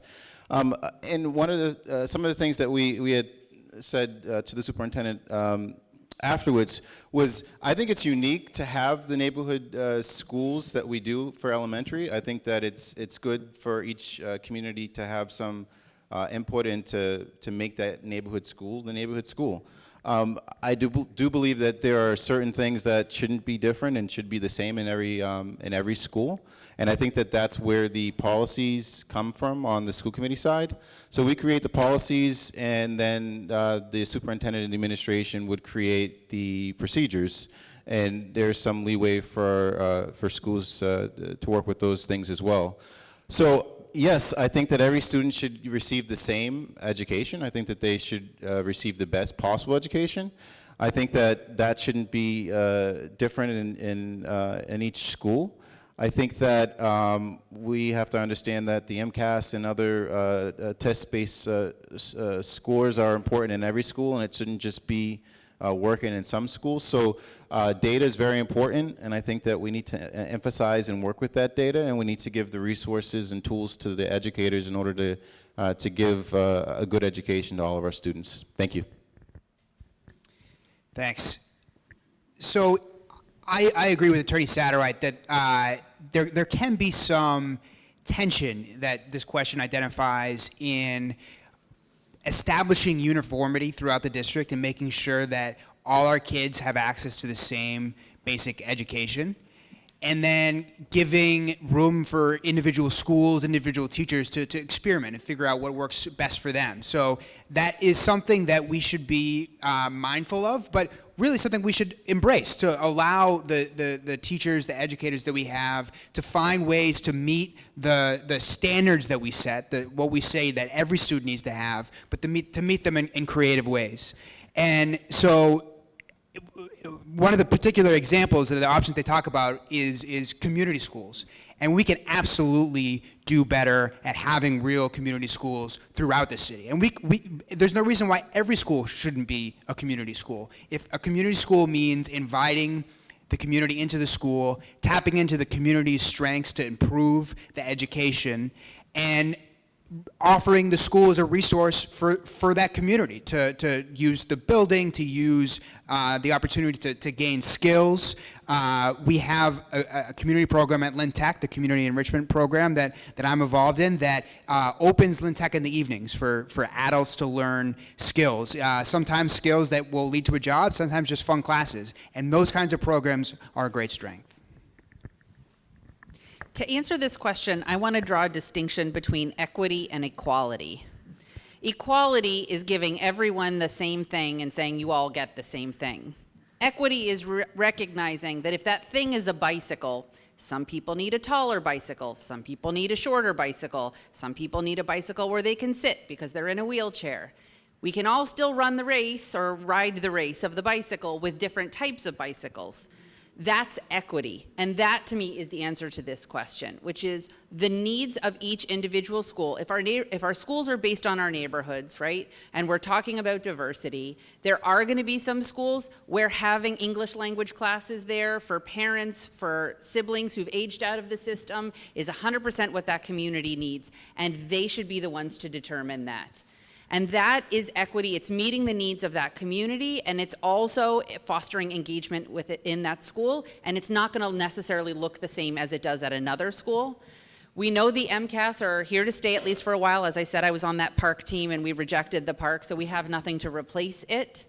Now, unless the federal government decides that they no longer need all of this data, which I don't think is going to happen, we're going to have some version of that, and that will be district-wide. I would love to see a uniform communications policy.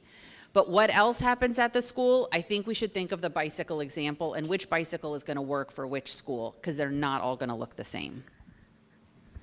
Thank you.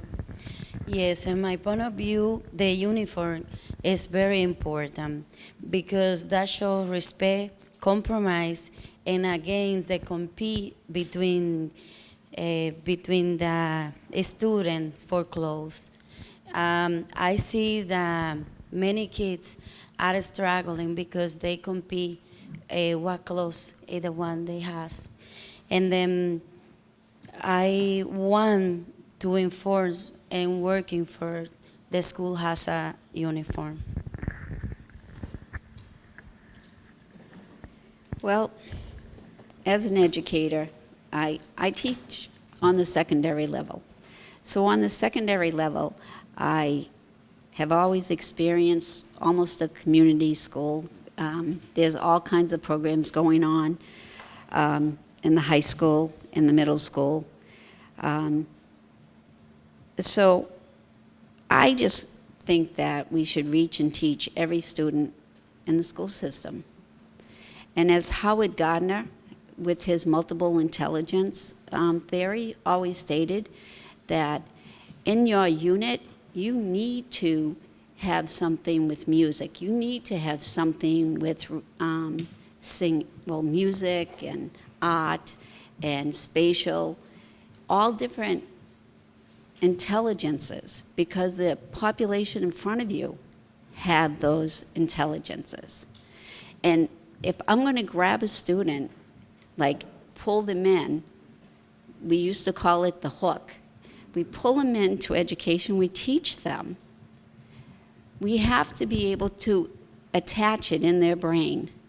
So if a uniform school model system with a variety of models is going to reach and teach the students of Lynn and not harm the public schools, then I think we should do it, because I do in my class, and they call it Gately's World. So you just ask any student of mine, and they'll tell you Gately's World. It's a different world, but they all learn, and I reach and teach them all. Thank you.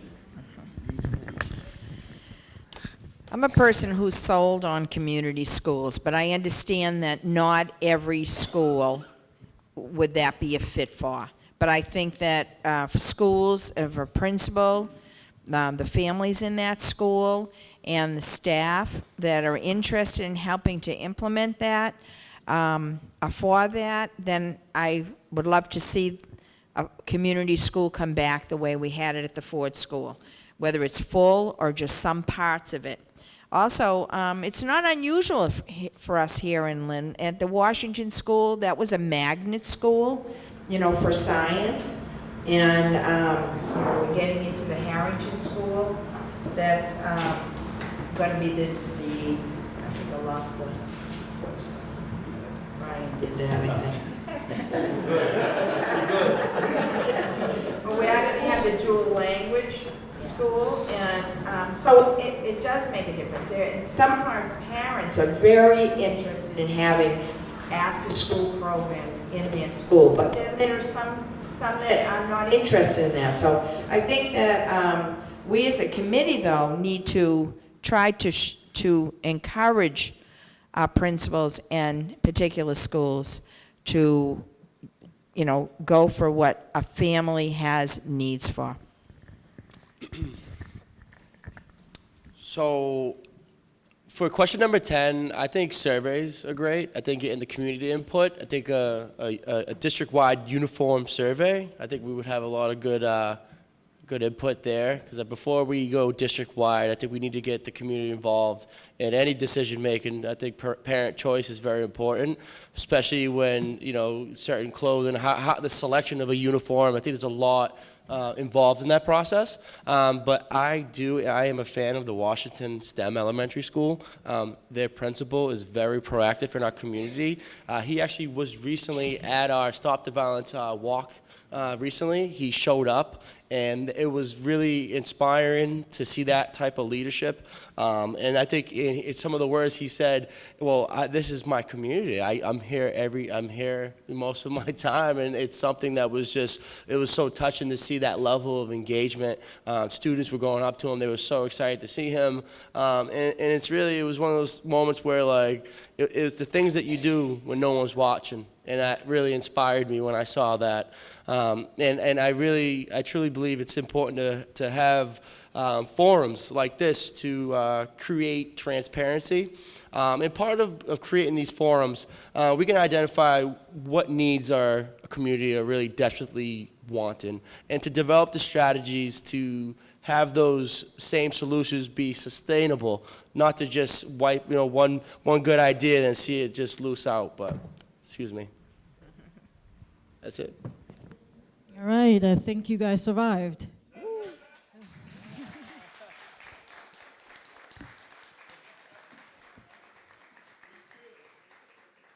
So as I was saying, I wanted to thank you guys for taking the time out to participate in this forum. It's a clear consensus that you guys are committed and dedicated to serving our children as well as our community. And from LCA, I want to thank you guys. All right. So Josh, you're gonna step up. Sorry, Josh, I jumped the gun here.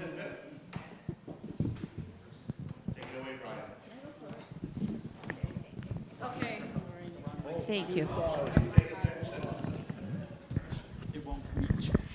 I would just like to thank you, the Lynn Community Association, for allowing me the time to speak with you today. I am very proud of my record as a public servant, and all I can really sum it up is that for 33 and a half years in Lynn Public Schools, the parents have trusted me with their students, and now I just ask you respectfully to please consider me for one of your 6 votes. Thank you. Go ahead. Okay. I do also want to thank the LCA as well as the Gala for allowing us the use of the building. It's beautiful. You've got it set up great, and it was a great debate. The questions were wonderful, and I just say that on election day, just have one of your 6 votes, and that I will make you proud and make sure that our kids shine in the Lynn Public Schools. Thank you. You can go ahead. For a living, I work as a child protective social worker, where I protect kids from child abuse and neglect. A public service, my public service hat doesn't come off. It's really, it's a transition. It's who I am. I do not give up. Any issues that come in front of me, I promise you, I will work diligently and very, very strategically to make your voice be heard. I'm very grateful for the Lynn Community Association for hosting this forum. I'm very honored and humbled to be at the tables with all these talented and really wonderful public servants. It's an honor. The questions were tremendous. I appreciate the hard work and the publicity, the marketing of this forum. And it's always wonderful to be able to share your ideas and your vision with the public. And it's something that I hold very, very humbly in my heart. And please, when the election comes, I gratefully ask for one of your 6 votes. Thank you. Okay, so briefly, I just want to talk about the member that's not here tonight, John Ford. I've known him most of my life. He lives next door to my uncle. I think that he's a great guy. It's an honor to work along him on the policy subcommittee, and I think he does a wonderful job as the chairman of the Building and Grounds subcommittee for the school committee. I think him not being here should be addressed, in the fact that he is an asset to the Lynn Public Schools and the school committee. As a school committee member, I promise to continue bringing transparency to you, reaching out to the community for input so all voices can be heard, working for the best interests of our students and educators, responding to the threats of drugs and violence that are posed throughout our school districts, and making sure that our schools are safe, and that's working with people like Jessica Murphy and trying to do something with the Sandy Hook in our schools. Bringing fiscal responsibility to our public school system. We need every penny to count towards directly educating our students and making sure that our students are involved in each community. So I want to continue to do that as a school committee member, and I just ask you for one of your 6 votes. Thank you. Thank you. I just want to thank the Lynn Community Association for hosting us tonight, and to Gala. This is a wonderful event, and we really appreciate it. Thank you to all the candidates for everyone's thoughtful responses, and to the moderator, thank you, and for the wonderful questions. The path to a better life through education is steeper and narrower than it has been in generations. And it's steeper and narrower than we ever really imagined it to be for our students of color. And it's steeper and narrower than it has any right to be in a real democracy. And I'm honored to be part of the effort to try to fix that in Lynn. And we're making progress. We're building pathways for students to college and jobs. We're developing students' social, emotional skills. You heard about that tonight. We're working on issues like teacher diversity and school nutrition and school safety. And all that work is being guided by values that the Lynn Public Schools recently proposed: inclusivity, shared responsibility, collaborative relationships, high expectations, and inspiring lifelong learning. What's that? And achievement, yeah. And those values are guiding our work. And it's been an honor to serve on the committee. One of the things I've been excited about is bringing a wrestling team to Lynn. I'm a wrestler myself, and there's an expression in wrestling: you want to see someone leave it all on the mat, to give every part of themselves to the task at hand. That's something I try to do on the Lynn School Committee. Thank you. Obviously, as somebody running for the first time, I'm asking for one of your 6 votes to be a new voice on the school committee, someone who brings a vastly different set of expertise. And I hope that you've been inspired by some of my visions and some of my straight talk, and I ask for one of your 6 votes. Well, as a new one too, I'm gonna ask you to have 6 votes in that day, and then I hope that one of my exposition tonight convince your thinking, and if I have the opportunity to serving, I go promise that I'll be working very hard to complete all the requirements of people show up and ask me to do for them. Thank you so much, and thank you to Lynn Community Association to give me the opportunity to be in this forum. Thank you.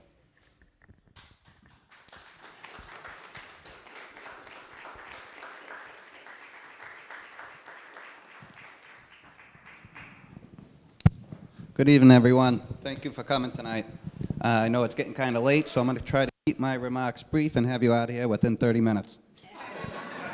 Just kidding. In fact, in all fairness to all you guys and the candidates, I'll hold myself to the same rules: 90 seconds, closing remarks. First off, I want to thank the incumbents and the candidates for joining us tonight. As you know, the LCA could not put this event on without you guys being here.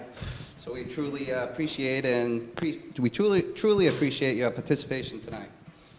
I want to thank our moderator and board member, Cheryl Davis, our timekeeper,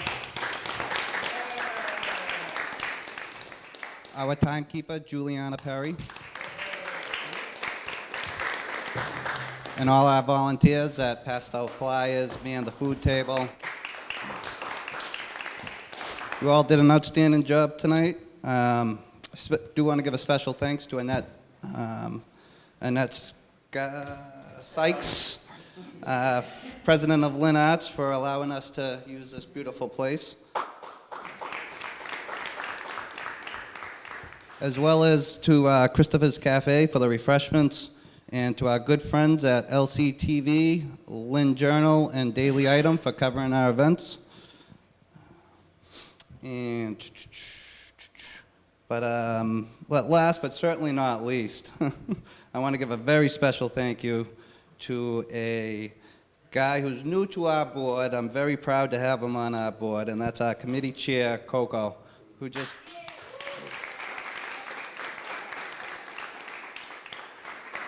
Coco did a fantastic job at organizing this event. He nailed all the details and everything, put a bunch of hours into doing it. And I can't thank you enough personally, Coco. I also want to thank the remaining committee members, Duncan and Douglas Mayton, Peter Cipriano, who handled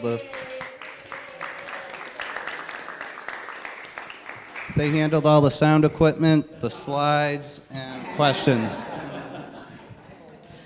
And I believe that probably wraps up my 90 seconds, so I will just end off with, we wish you all safe travels tonight on your venture home, and we hope to see you all again in 2 weeks when we're back at it at the Contra Large Forum. Thank you again, everyone. Have a great night.